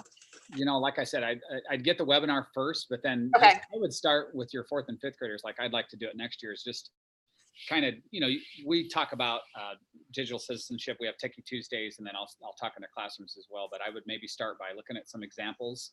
I do that a lot with my 8th graders. I have a digital innovations class. So, you know, they're pretty much heavy users of social media, but some of your younger kids might not be. It might be more on the YouTube aspect. So they might be familiar with Twitter. I think Twitter is just an easy one to start with. So they kind of know what Twitter is, but just looking at like some platforms like Wendy's, Skittles, who else do our kids really, we always look at just who makes really good content and, you know, what's effective, what's engaging about that. And we looked at good tweets, and maybe have your kids practice doing some paper tweets.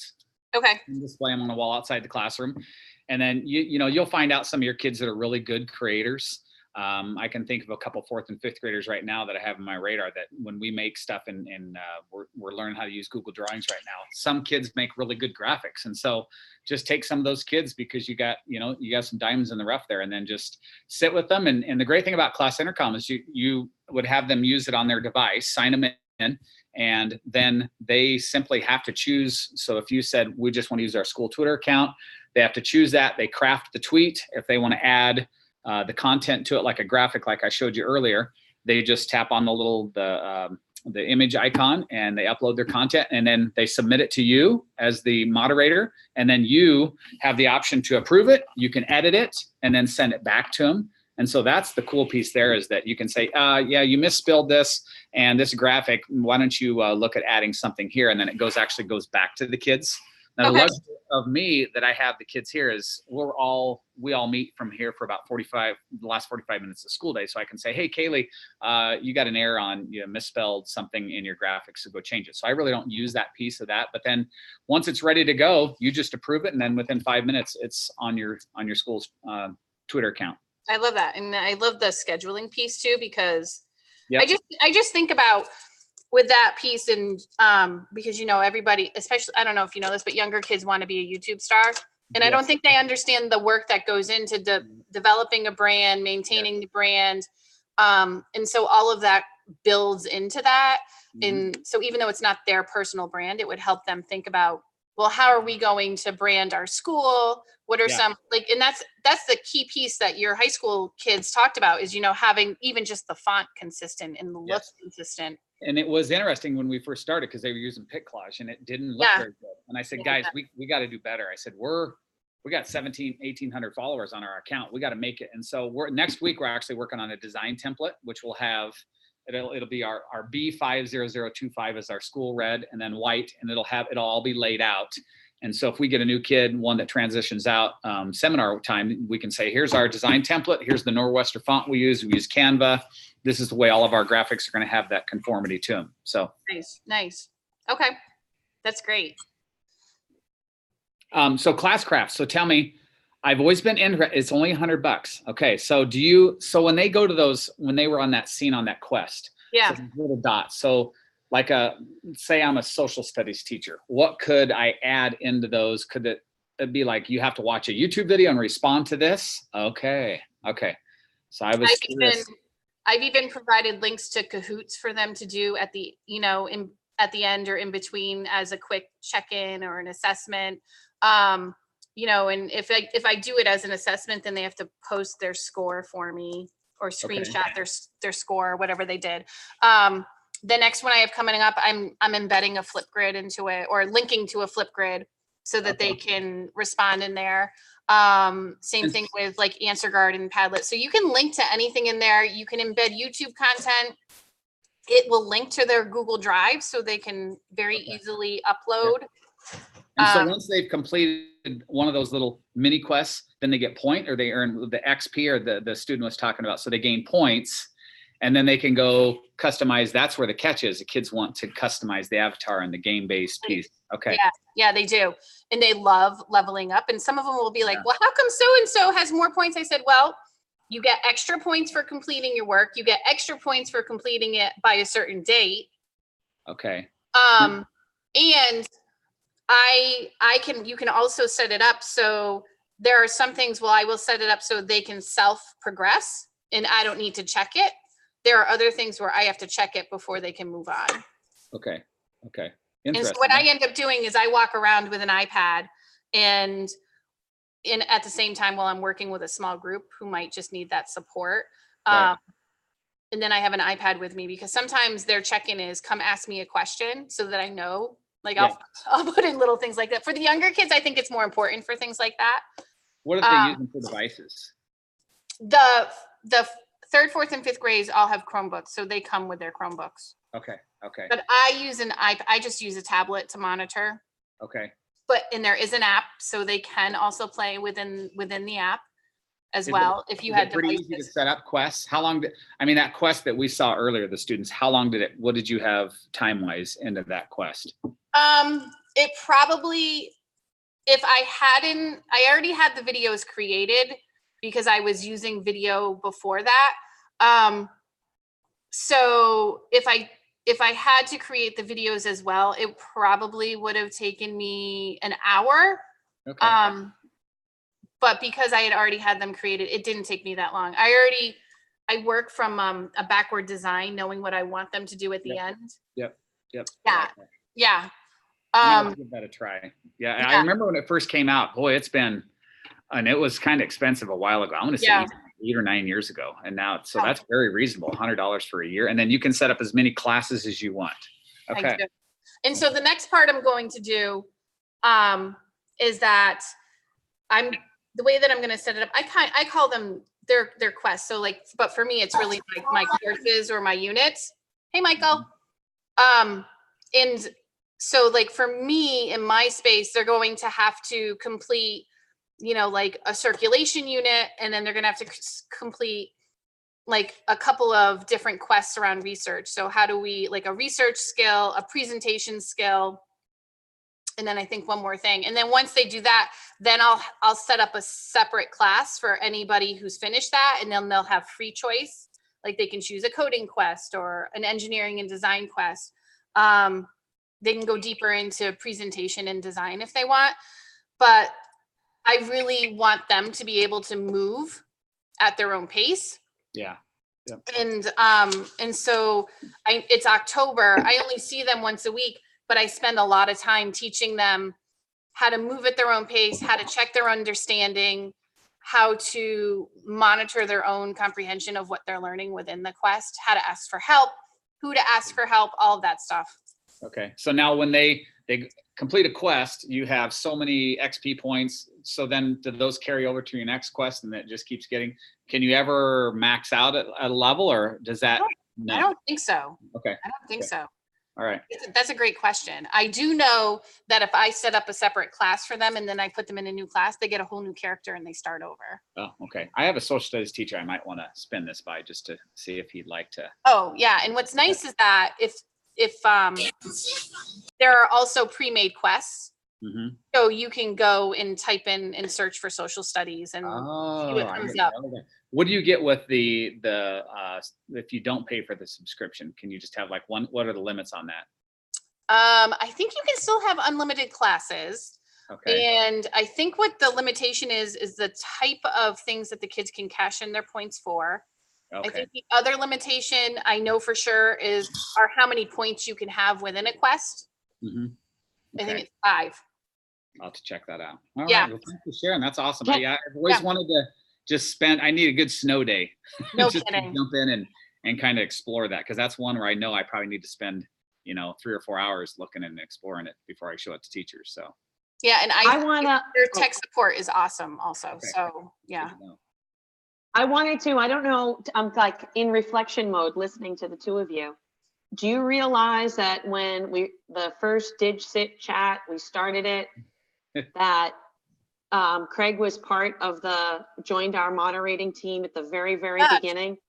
Yeah. See, it's Long interesting time because ago. I saw his name and I was like, I know the name. Yes. So just so you kind of know that whole story. Funny. I remember this is like when there weren't a lot of chats and Tracy and I actually went and made an appointment with Cybrary Man. Jerry. Right? And we had a virtual call to find out a day and a time to start the very first DigCit chat. Yeah. And it happened to be on our college campus. I mean, and now while I was listening to you talk, I was like, I don't know if they've connected that dot yet. Well, yeah, Tracy's name looked familiar, and I was like, I know that name. So it's, I guess we're the old Twitter users now, right? Does that make us better in the old people? I think, I think that's what I've just done. But it's so nice to see. That's what we need. We need a T-shirt that says like Twitter, Ed Twitter OG, something like that. Exactly. But it's so nice to go and look at this entire journey, for digital citizenship. It's great.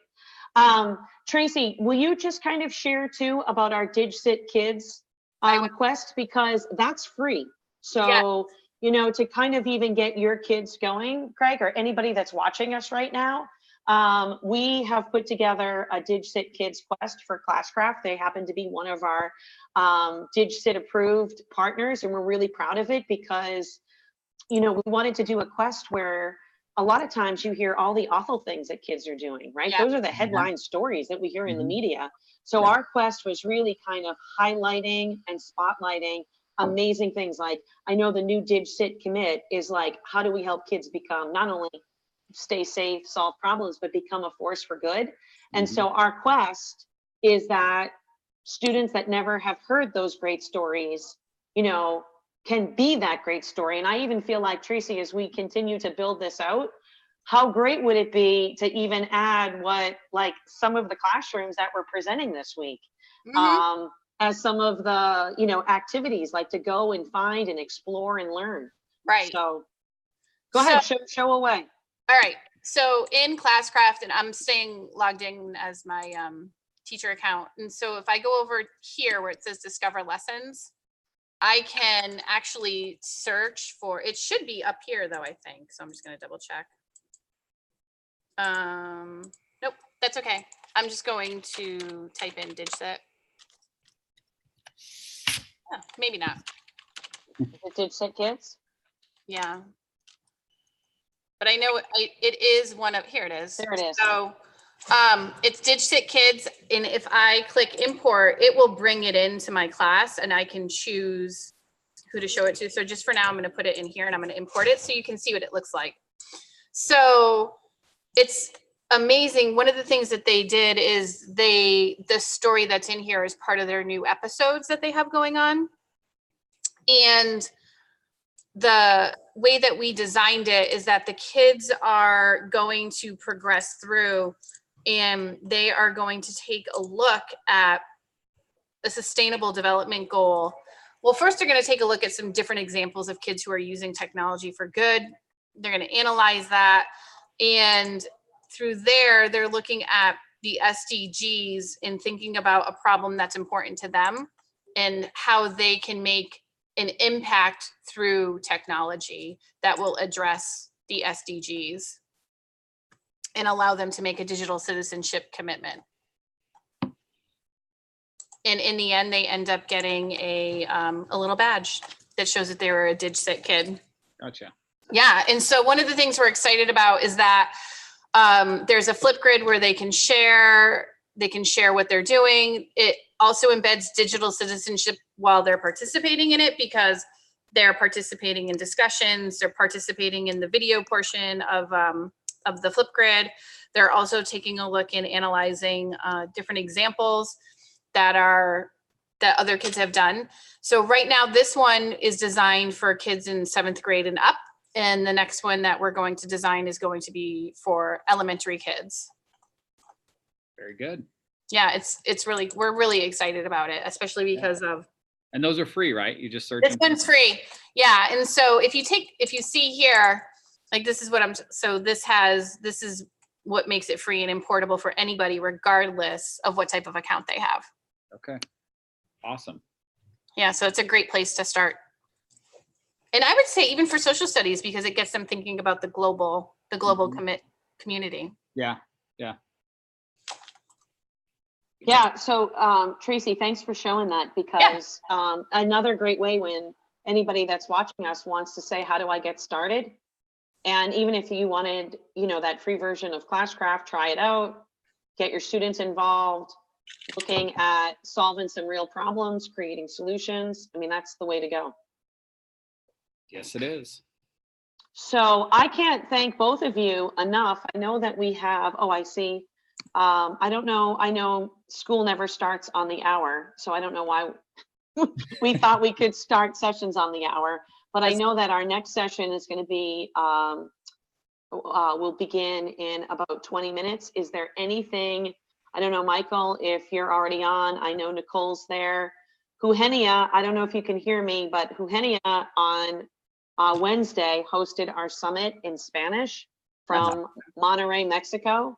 And even though I couldn't understand anything, it might have been my favorite day, because it was just so incredible to see so many other students and the students from Mexico were so gracious to, they're fluent in English as well, but to have some students that were learning Spanish, practice their Spanish as well. So, Eugenia, I don't know if you want to unmute yourself and have a reflection about how Wednesday was, or ask either Tracy or Craig any questions. Oh, hello, how are you? Good, how are you? Good. Can you hear me good? Yes. Perfect. Okay, thank you.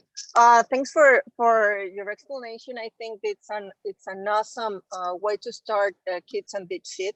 And our schools that connected on Wednesday, they are very interested in how to introduce this kind of activities, or a safe way where students can join and make a difference in DigCit, because not all of the schools around here in Mexico include digital citizenship on their curriculum. And it's been a little bit, I don't know if I can say hard, but kind of slow to introduce it. And I wanted to embed digital citizenship on the curriculum, not as a separate subject. And I think this is an awesome way to put it in and to start something, creating schools and connecting schools with other parts of the US or other parts of the world. And as Mary Alice said, it was amazing that we had 3 schools connecting on Wednesday, and 1 is connecting next. And I think the results are great for this week, and especially because a lot of interest is coming up. So counting with your contact and what you were saying a few moments ago, I think it's really, really a good way to start the digital citizenship with students around here in Mexico. I shared DigCit commit in Spanish, and maybe we can do something in Spanish too for all our students, because not all schools are bilingual, but many of them can be included if something is done in Spanish also.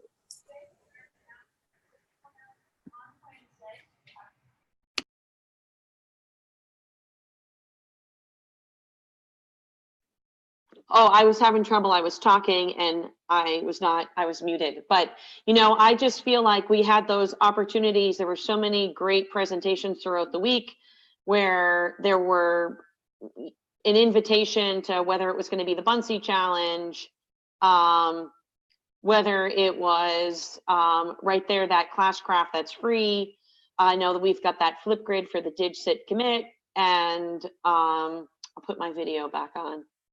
And just that our students, I know, like, I don't know if you saw this session that was this morning from Iowa. It was fantastic. There were 3 classrooms, and the focus was really was looking at blogging and podcasting and TED Ed clubs, and it was one school community making these connections from different classrooms and talking about how you make an impact. What we need to do is make an impact in our own community. And then once you make that impact, it's got that ripple effect. But they were making a commitment to having that authentic audience for blogging and for comments within their community. But I feel like everybody that has taken time to join us this week, how great to continue to invite people to want to be part of somebody else's blogging experience or podcasting experience or whatever it might be. So I know, Michael, Nicole, I don't know. I know we're early. I don't know if you want to start early. I didn't get to thank Tracy again before she had to get off. I know Craig was on early, and it looks like, yep. Because I can certainly show my screen for anybody that is joining us to talk about the DigCit commit for anyone that's just joining us today.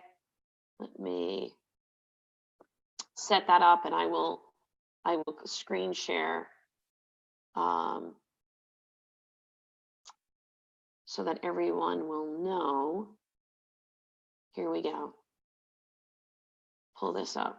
So we've been talking all week long about digital citizenship, changing the narrative, and we've really had some time to reflect about our history, about where digital citizenship started. I mean, even just that with Tracy and Craig right there talking about when we first started the DigCit chat was actually on our college campus at the University of St. Joe's in West Hartford. It was all because of Tracy, and at the time, her 3rd grade students. We made an appointment with Cybrary to find out a day and a time. It was kind of like going for an interview back then to see that you were worthy to put a chat on. But that was like when you look at the start and where we are now with DigCit commit. I've got up here right now for this page is their resources, but if I just even go, is it going to let me go? Let's see. I wanted to go to the homepage, digcitcommit.org. I really love this. You know, the whole focus now is to prepare students to stay safe, solve problems, and become a force for good. I really have we've been encouraging everyone this week during DigCit week to commit today to be a part of this. I really would encourage everyone. In fact, I can even play it right from here right now.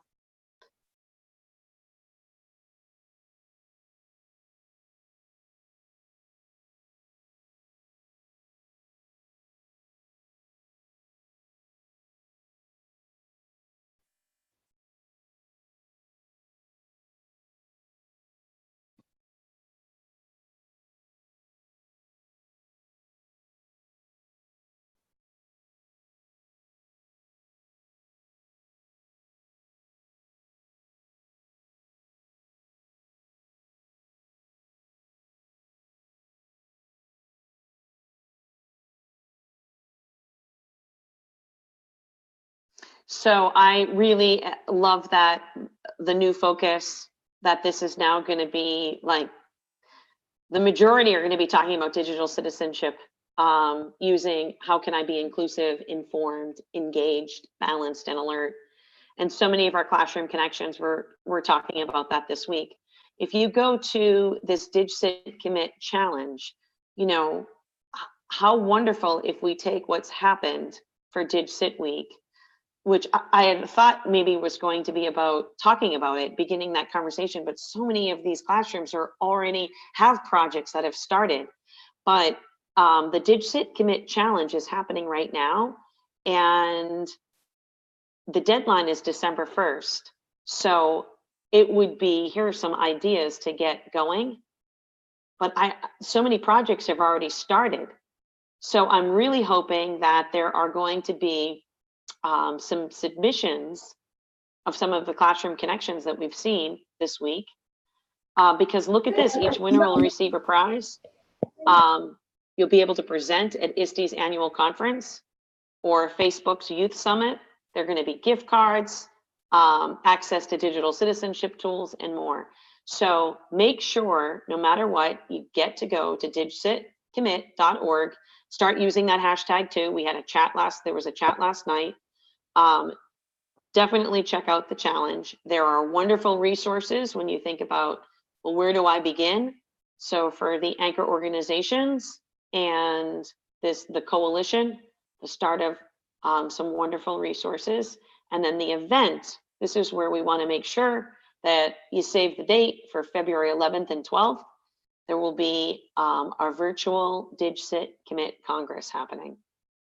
And that's when the announcements will be made. Okay, so I'm going to stop sharing. And I know that we're getting ready for our next group.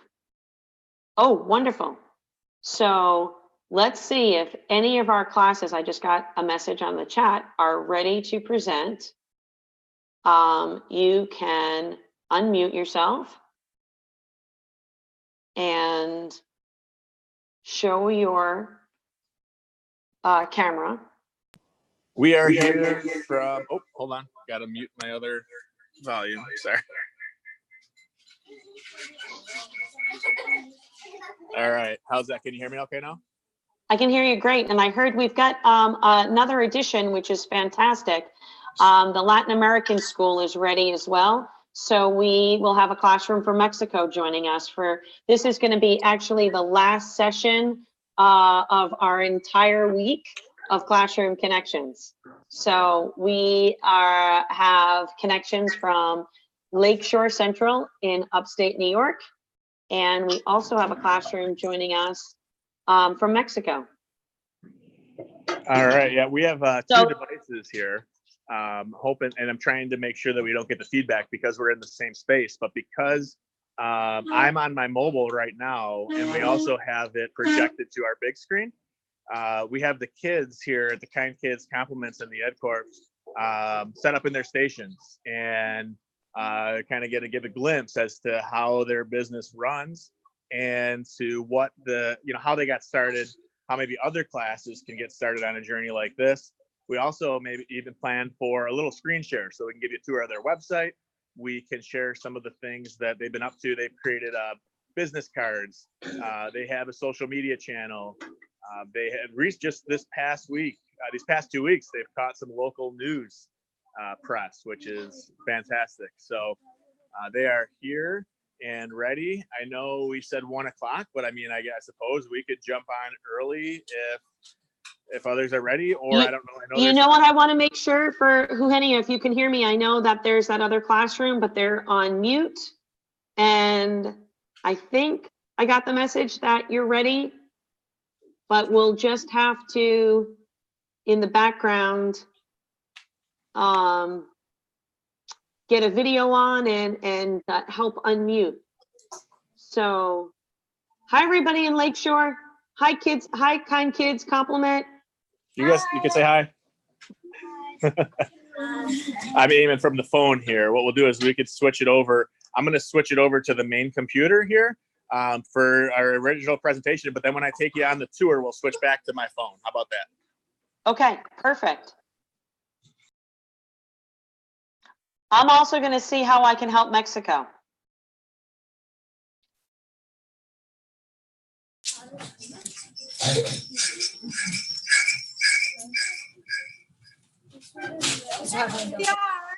Oh, where to?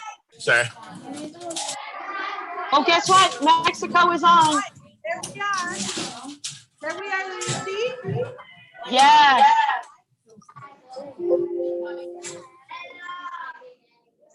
Hello.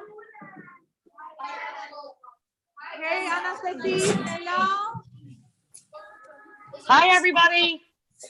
Hi.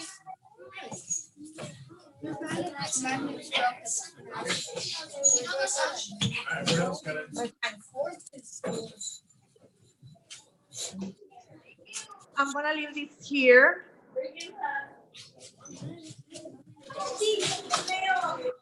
In fact, Okay.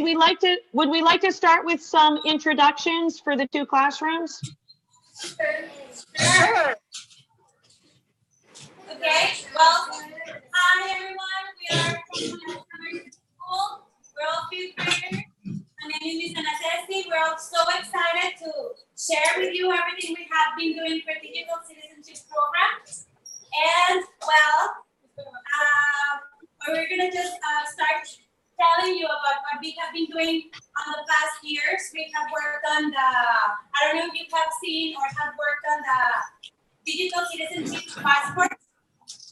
That's one of the activities they have been doing on the past years. Ms. Rosie Perez is one of the teachers of the teacher of technology, and she introduced that the digital citizenship passport to introduce the 9 elements of the my people and explain all about this program. After that, she continued explaining to our students all the Common Sense Media program also that she taught to our students that has been done since, I don't know, 2015 and so on.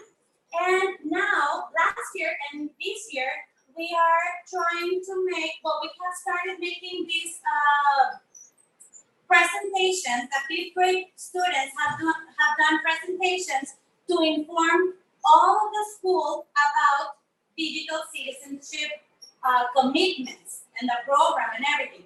So this year, these kids are gonna focus on the DigCit competences that are the ones, the 5 elements we're gonna be working on this year, and they're gonna explain them throughout the school. And I'm gonna let them tell you a little bit about it. Am I being listened to? Yes? Do you guys hear me? Yep, we can hear you. And why don't we have the other classroom introduce themselves, and then we can decide, then we can decide, you know, how we're going to divide up the time. Thank you. Yeah, you can go ahead. Hi, I'm Nicole Wegernowski. I'm a 4th grade teacher in Angola, New York, in the United States.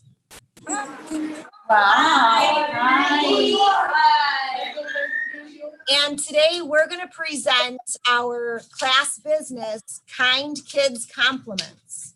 We started last year in January with a $250 grant from EdCorp's Real World Scholars.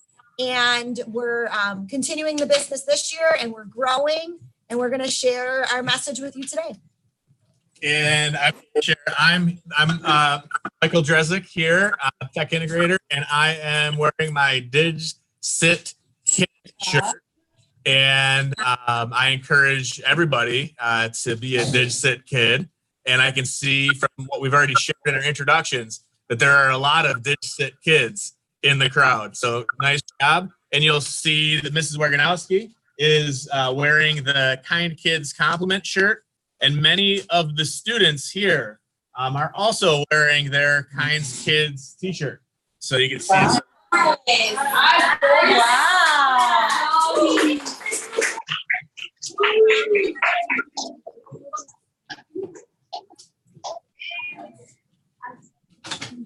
Wow.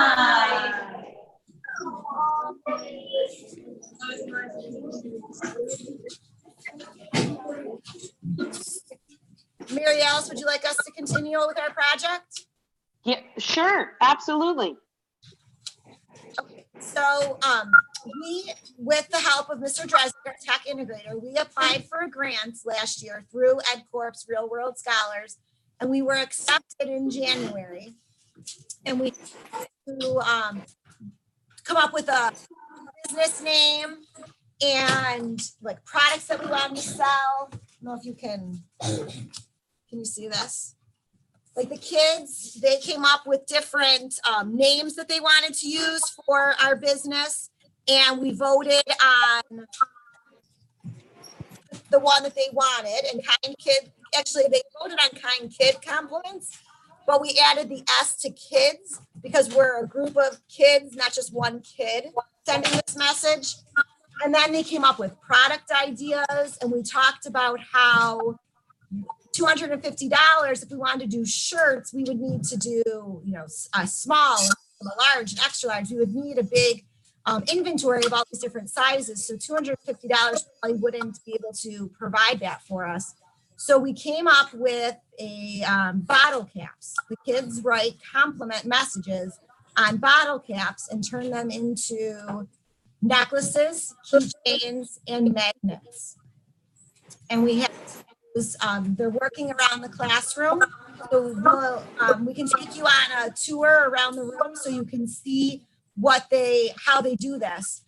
But we raised last year $800, and we donated most of those proceeds to a local community concern that works with families and students that need a little extra support. And this year we'll be using the money to support a family support center that we have right here in our district. So I'm gonna switch over and let Mr. Drezick walk around the room and show you the kids in action. I'm just gonna get reconnected. While we're doing that, actually, I'm just gonna share our screen and just share with you what our journey looked like. When we first started this, we had, last March, well, this year, in this past March, we put on a summit where the students would share for the teachers of the district how they were using technology and how they were being awesome digital citizens. And you can see on this day, there were all kinds of things happening, from a digital citizenship carnival to things with the UN Global Goals, to student help desks, to ethics, to wellness and how tech impacts our brain. And you can see right here, the Kind Kid compliments are one of the stations that people went to visit. So if you go to the Digital Citizenship Institute website and you go to Summit and you go to EDU, you'll actually find here are some pictures from the day. And I believe at the very top here, there's even a video that will give you a glimpse as to what that day looked like. And it was an awesome day. If you visit the website shopkindkids.com, you'll see it says we are makers of kindness and makers of wearables. Speaking of makers, this class will also be participating in Global Maker Day on October 29th, but they wanted to make. And you can see the tagline here, making the world a better place. So this was a logo that was co-constructed with the students. Here's some pictures of the product. You can see you can connect with them on social media. We have the kids here. If you watch their commercial, they have a video here where the little green screen made a commercial.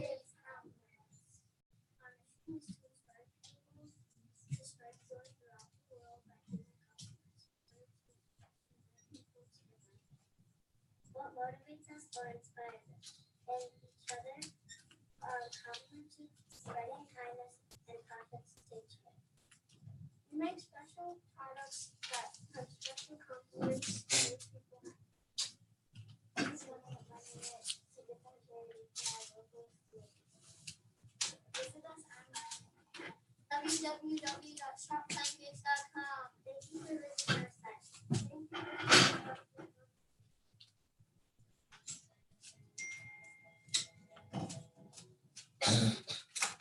So you can see so far they've raised $1,143. A lot of this money, as Mrs. Waganowski said, they give back to the local community. Community Concern, and the Family Support Center, agencies that make our community a better place. So we're really just trying to spread that kindness. Here you can see their social media. They have a Twitter handle. They've led and joined in Twitter chats. So I encourage you to check them out at Compliments Kids. There's a lot of neat stuff there. And we're teaching them how to use social media for good. Over here, you will see, sorry, I gotta get that Zoom toolbar to go away. Over here, you'll see the Buffalo News was just out here and capturing them in action. And they did a great story. And how it originated was just through paper compliments and hanging them in the hallway. They still continue to make these to this day. They package them with their products, and these compliments get ripped off of the paper and taken by other people around the school nonstop. And you'll see right here, we were just on the local news this morning today.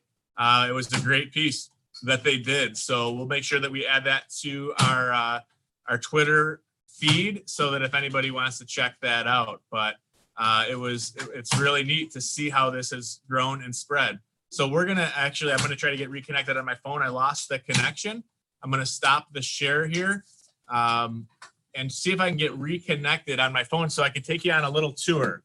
And then I know we're super excited to hear the class over there in Mexico share what they've been up to.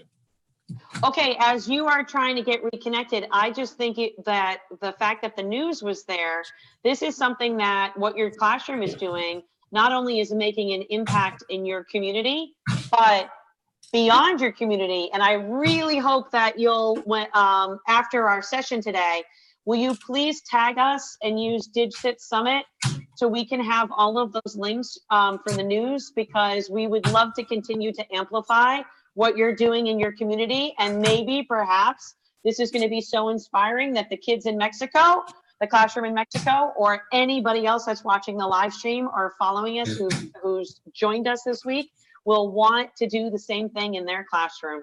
That's really what the beauty of this week is all about. Yeah, absolutely. And you can see here's their some shipments that were ready and going out.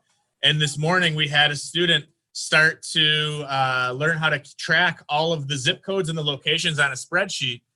So they're learning some technology skills, and they're going to create a virtual tour of all of the towns and cities of where their product has shipped, which is really cool. I think we might be okay here. I just have to add, what an authentic geography lesson. Yeah. All right, I'm going to turn the volume down here so we don't get the feed. All right, here we go. I'm going to flip the camera over, unmute, and are you with me for a little tour? We're with you.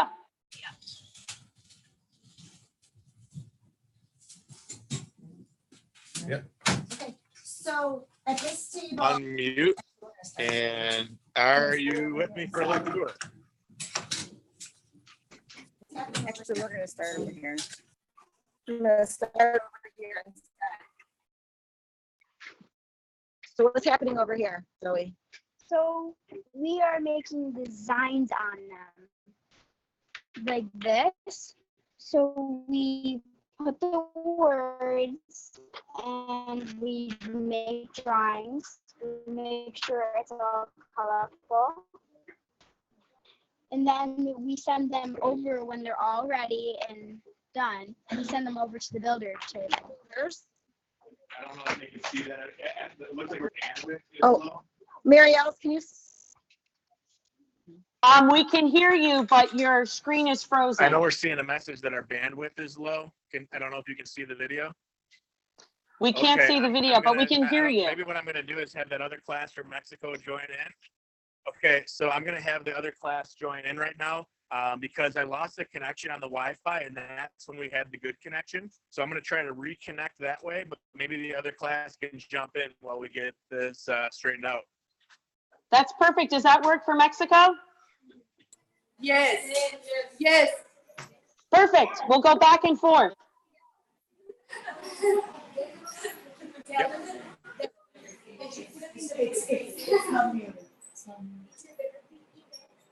We can see. No.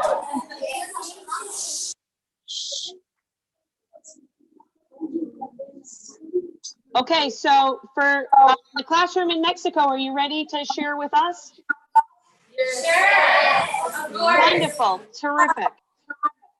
Hi, well, like I was saying before, we have started different activities throughout like the past 5 years.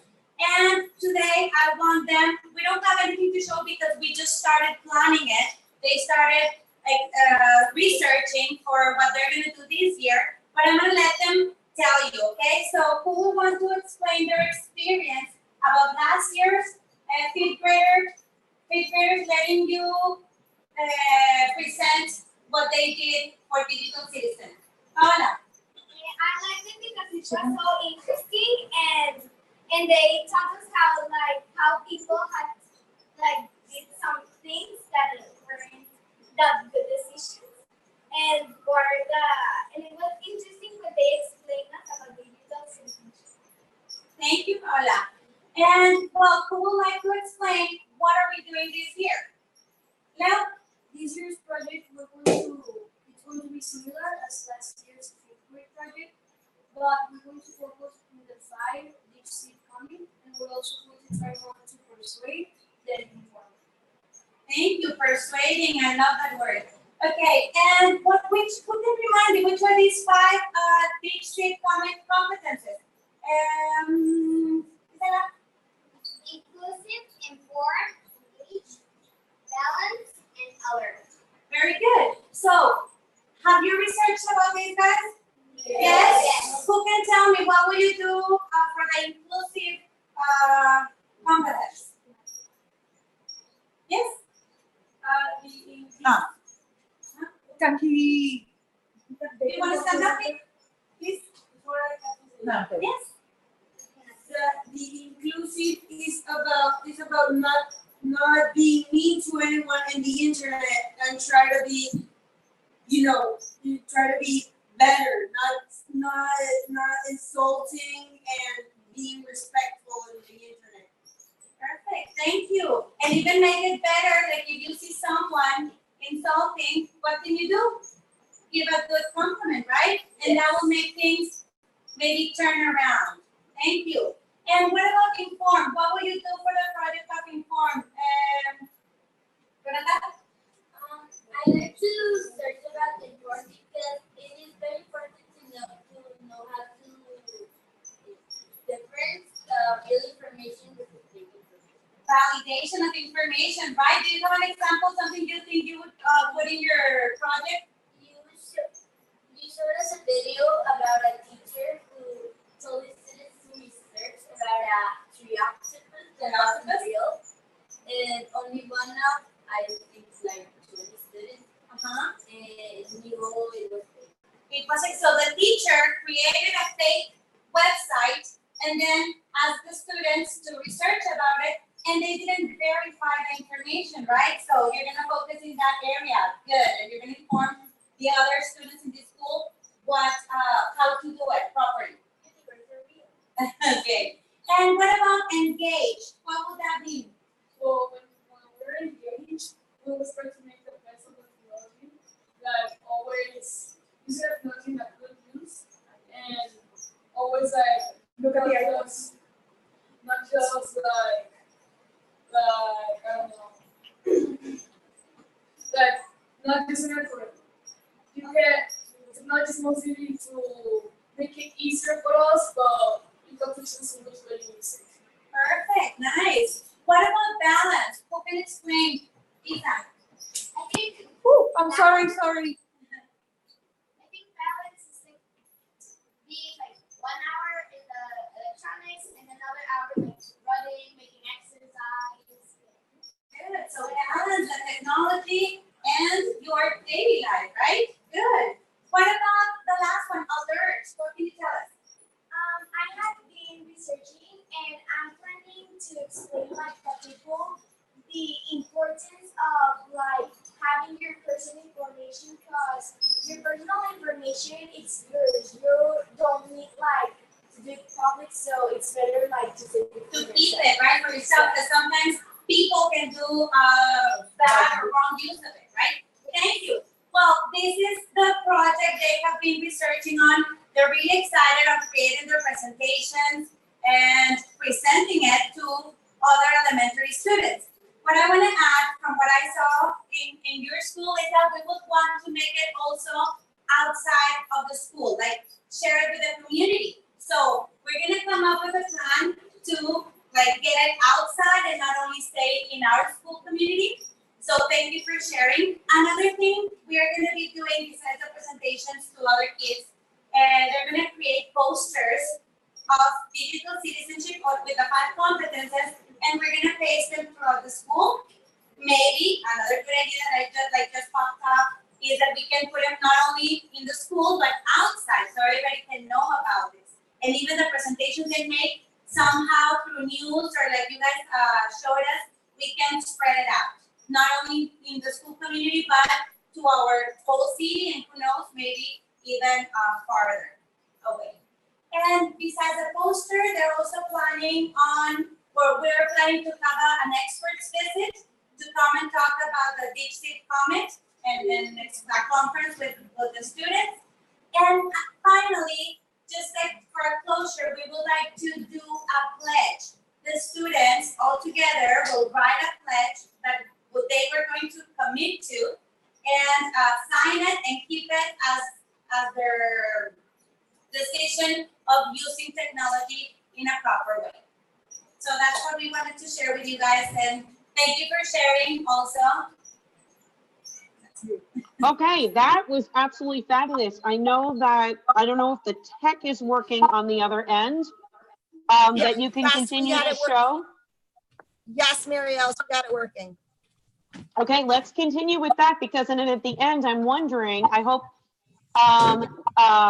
Mike, Mr. Drezick will put on the video from our summit, because what was just described in Mexico, you know, about what their plans are in the future. I think it would be great if we share, because we also have our organizational partner, EdukTech, on this line, who's already brought a DigCit summit to Mexico.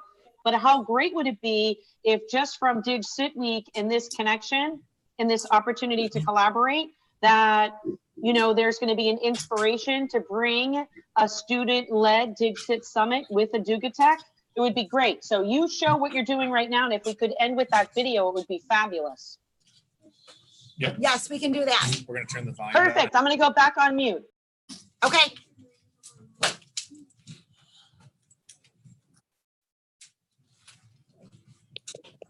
All right, we are back, and we are going to share. I'm going to hand it over to Mrs. Wadanowski. She's going to take you on a tour. Okay, so I'm going to start at where my messages begin. Hi. Right? No, you're good. It's shooting now?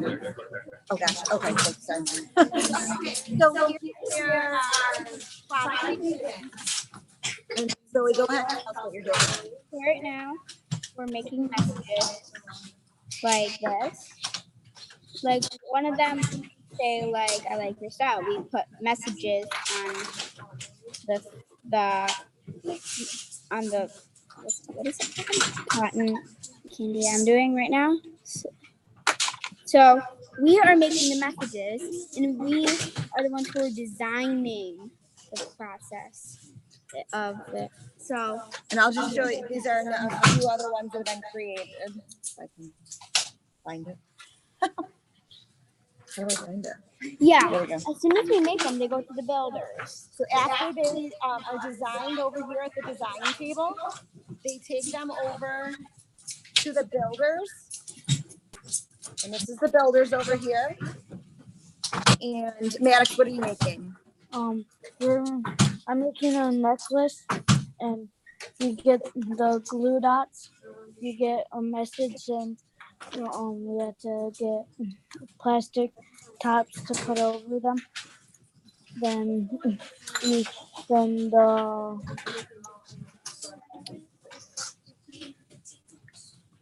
then put that on. And then we have the finish or finished necklace after he puts the message on. Like this. Like, this is a keychain. And this is a necklace. That's a finished necklace that was made.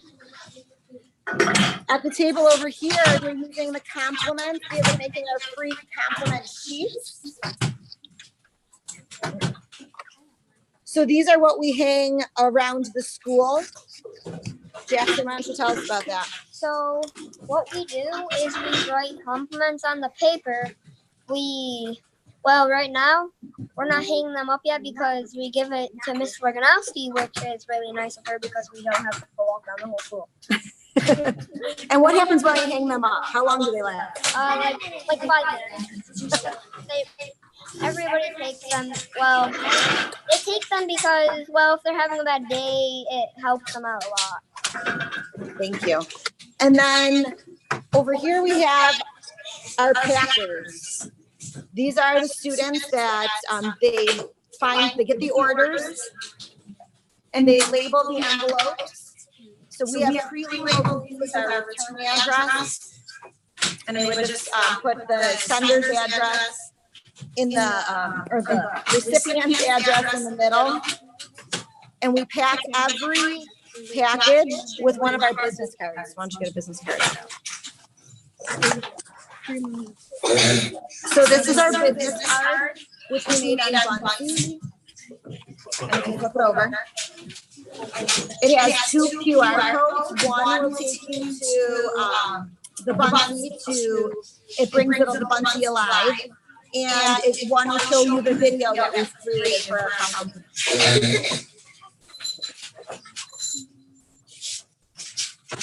And sneak peek over here at what we are prototyping. We are going to try an augmented reality component to our line. Our goal is to get this right so that we can have this, we have the big QR codes. We shrink them down into a very small QR code, and we're going to use Flipgrid augmented reality so that student video messages will pop out of the jewelry. So you have the opportunity, and they sell these for $1 in person and $2 if it's shipped to you. But here's a little bit of a look at this process and this assembly line, I guess you would say. This is an assembly line of kindness here in Angola, New York at Lakeshore Central. So I can't wait to demo what the augmented reality jewelry ends up looking like. We're going to go ahead and I'm back now. I'm not sure if I can share. It looks like I can share my phone screen. I could give a demo of it, but I know we wanted to leave time to connect and maybe share the video that we have from the summit. And I want to thank the classroom in Mexico for teaching our students about the DigCit challenge. I know they thought, oh no, we can't do the challenge. It ends today. We said, no, it goes all the way through December 1st. They learned some new aspects of digital citizenship that you just shared as informed and inclusive and balanced and engaged and alert. So our students are going to see how they can tie that into the work they're doing with their student-run business, and also to spread those competencies throughout the school as we continue our digital citizenship work. I'm going to go ahead and bring it back over to the computer so that we can share that video from what that day looked like.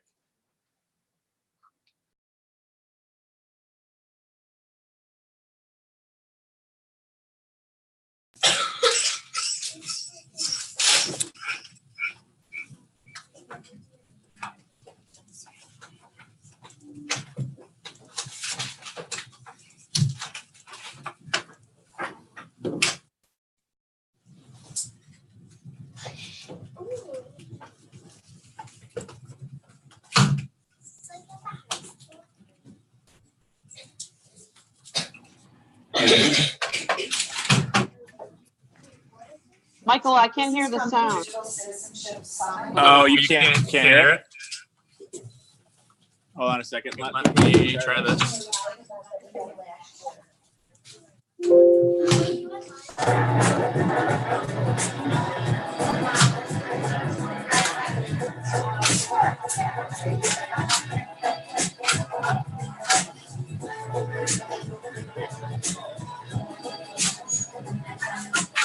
Can you hear that okay?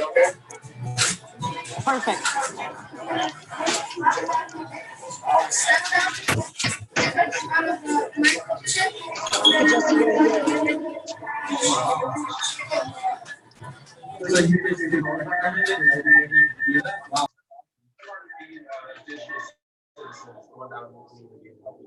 So what we wanted to do, we wanted to create a group at our school, JT Rock, and make sure that a group of experts, where students can empower themselves by going out and helping other classes, their fellow students, just getting to know how to use the technology.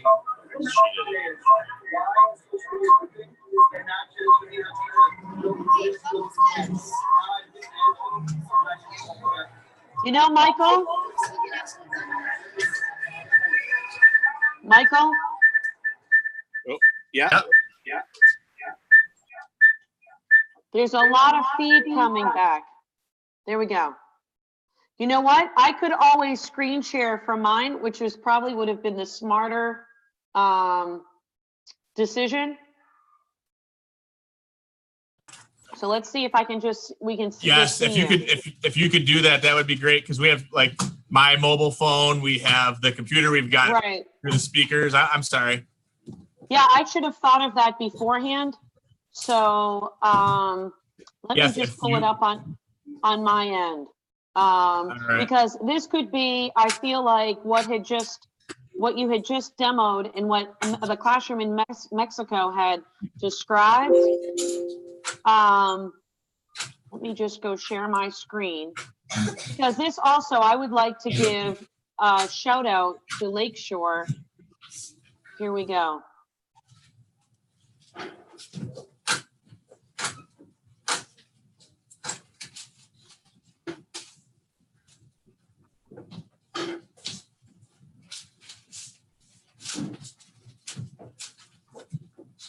No, we just don't have the volume coming through. Is that?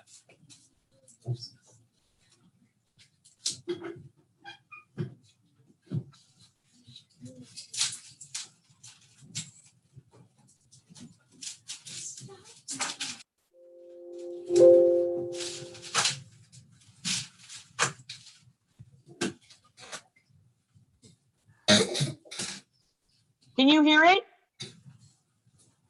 We can see it, but we can't hear it. How about Mexico? Can you hear it? No, we can't. I can hear it. Han cannot hear it? Nope. Here, I'll stop share.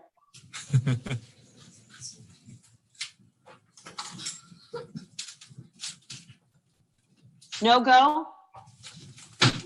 We can see it. Okay. Well, guess what? We will make sure. Stop share.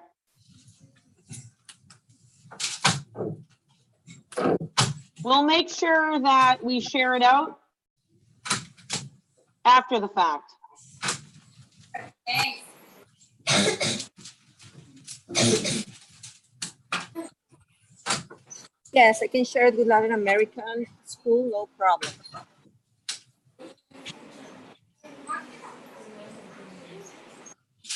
No, we don't hear her. Okay, I'm back on. Yeah. I'm sorry that you could see it, but you couldn't hear it. I'll make sure that you're tagged, because it was such a fabulous day. What we did was, it was really professional learning for an entire school community, where it wasn't just about classrooms and students. We did professional learning for parents in the outside community. And then it was a year-long event. The culminating invitation was for the outside community to learn with the students. Usually you have an expert that comes and talks at students, or an expert that comes and talks at adults, like whether it's for our teachers or our parents for an assembly. And instead, we kind of flipped the switch, and we invited the outside community to learn with the students. And this week is this is what it's been about, is that this isn't about the technology. No one needs to be tech savvy. You just need to have a willingness to say, I want to learn alongside, whether that's my child, my students, my colleagues. And so in fact, it would be great just to hear from both Michael and Nicole. What did you think about that day? I know that you had different students last year that were presenting, but what was the benefit of having a student-led event like that for your outside community? I thought it was amazing to see my students step up into that role as leaders in presenting to adults. It was a very proud moment as a teacher. It was a very, very proud moment. And to see them, I mean, it was their day off at school, and they came into school that day and spent the whole day with us. And for them to want to do that and to be part of that, it means a lot. And did you have any students that were older presenting with as high schoolers that you? Oh, right. Yes. I had other students of mine that I had, because I used to teach kindergarten and fourth grade. So I had students of my past students that were presenting in other groups throughout the middle school that day. So that was an honor to have that as well, to have those students. You know what? I have to say, to give back a spotlight back to Lakeshore Central, all week long, I have said my wish. If I had one wish for communities, my one wish would be exactly what happened when we worked together last year, and that culminating event with the student-led summit. So I know the fact that we're ending 5 days of classroom connections right now. And we have our partner, EdukTech, Eugenia, is on this call as well with a classroom from Mexico. Eugenia has already brought the DigCit Summit to Mexico. There she is. How are you? Hi, how are you, Mary Alice? I'm really, really excited. I'm very happy that I joined this week, and I think we're going to make a difference right here in Mexico. I'm sure for that, and I can't wait. Maybe Latin America can be the first one to organize a DigCit Summit EDU. I mean, the EDU version is with students. Yeah, and I think that we might have the school and the students ready to do that, because it's really powerful when we put our students first. And so on Wednesday, when you hosted all of our offerings in Spanish, we got kind of emotional when we looked at our journey together, Eugenia. I mean, really, right. It has been an absolute honor and privilege to be on this journey with you. And if what is happening at Lakeshore Central can continue to connect some dots and inspire other communities, I'm looking forward to how we take what's happened this week and just, continue to expand upon those ideas. Right. I'm sure that Latin American school is one of the most prepared schools around here. I can say on Mexico that are learning about digital citizenship, and they can lead the way of an entire country to do an event like DigCit Summit EDU. I'm sure about that. Oh, and that just is amazing, because, now we've had this change from, a very reactive definition of digital citizenship to this new make a commitment to digital citizenship, DigCit commit, with these 5 new competencies. And I heard that classroom starting to present those 5, but can you imagine when you expand those 5? That is really, that's powerful. Right. They can start doing what we talk about, ripple effect on different schools around here, and especially because not all schools have that kind of connections and all the things that are in Latin American school. But I'm sure that they can help other schools as well right here in Mexico, creating ripples of good. I'm sure about that. That's fantastic. Mr. Drezik, you want to jump in for some final messages before we end an incredible 5 days of classroom connections? Yeah, I first off, I'd like to add in that our kind kids have only shipped their product within the United States. So we would love to get an address of the 2 classrooms that we're connecting with from Mexico so that we can ship them a complimentary compliment.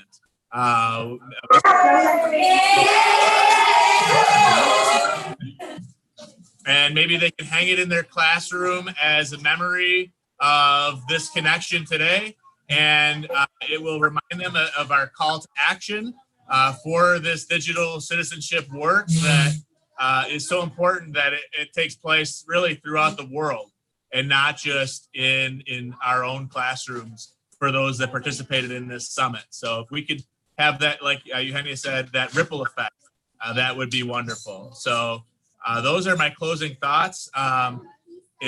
We were so inspired by connecting with this classroom today. I hope that we can follow their journey and see their project and see what they create, because our students would love to learn from the students there in Mexico. So thank you in advance. You can make a connection.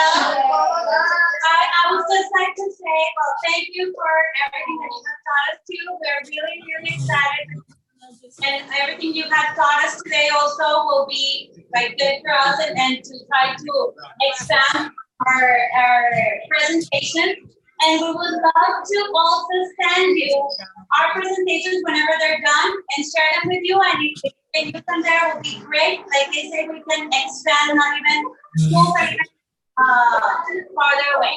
So thank you so much for everything. And maybe we can even make a FaceTime later, if possible, to make a FaceTime while they're presenting and keep on this going. Thank you so much. That would be great. Thank you. Thanks. Go,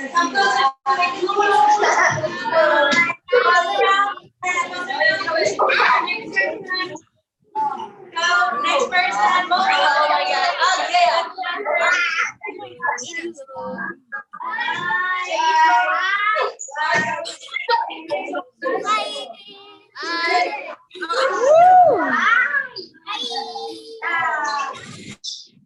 See you.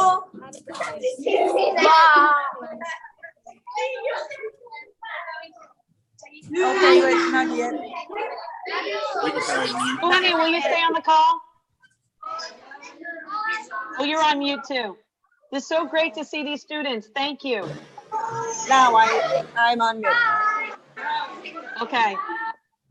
Perfect. Thank you. Bye-bye. You can, we'll end the call, but Henny, stay on the call because we'll wrap up the 5 days together. Okay? Okay, perfect. Thank you so much. I'll put them on. There we go. Perfect. Okay. Okay. So we have been together now for longer than 5 days, but for this particular 5 days,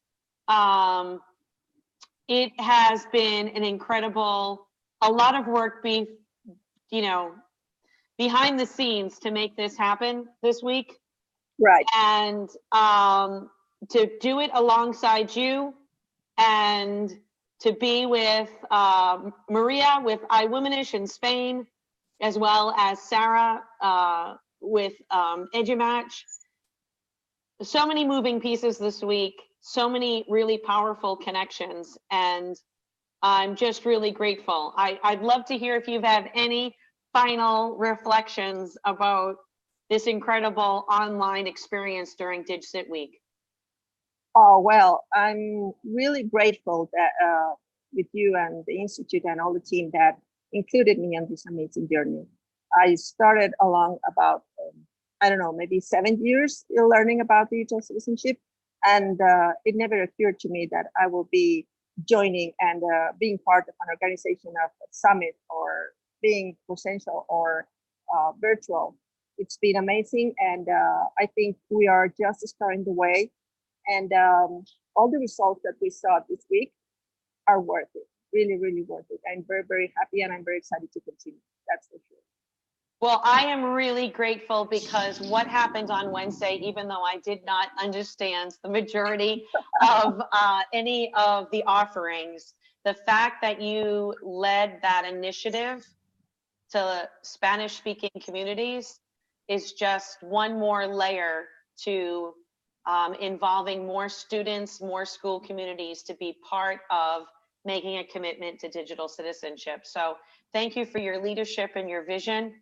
And I just see with those 2 past classrooms, like that in and itself, I see, possibilities for continued connections and collaborations. And so I look forward to having an opportunity to reflect on the entire week and reconnect everyone that took the time and interest to say, yes, we want our classroom of students to present, because let's take what's happened this week and extend it beyond.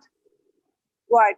And I'm thinking about having these schools that connected during this summit as the base for other schools that doesn't have the same opportunities to connect, and that they don't have the same, how do you say, level of learning about digital citizenship, that they can lead the way and they can expand and teach other students that have less possibilities and start on the digital citizenship commitment. I think that that's the way that we are going to follow around here in Mexico. And it was a great start to this week. You know, and there was 3 classrooms today from Iowa that kicked off our day, and they were at different schools and different classrooms. And they were talking, it really hit me, it resonated when they said about making an impact in your own community.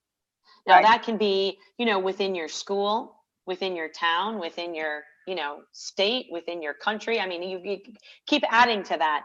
But what you just said about starting with those 2 schools in Mexico, and then that's the example that inspires other schools within Mexico. But while you're doing that, you're also, because we have the opportunity with technology and social media to connect so easily with classrooms and communities around the world, to inspire others while you're doing it. And it's just exponentially, we're making impacts. And that's why I really loved during our week, we were sharing DigCit impact talks.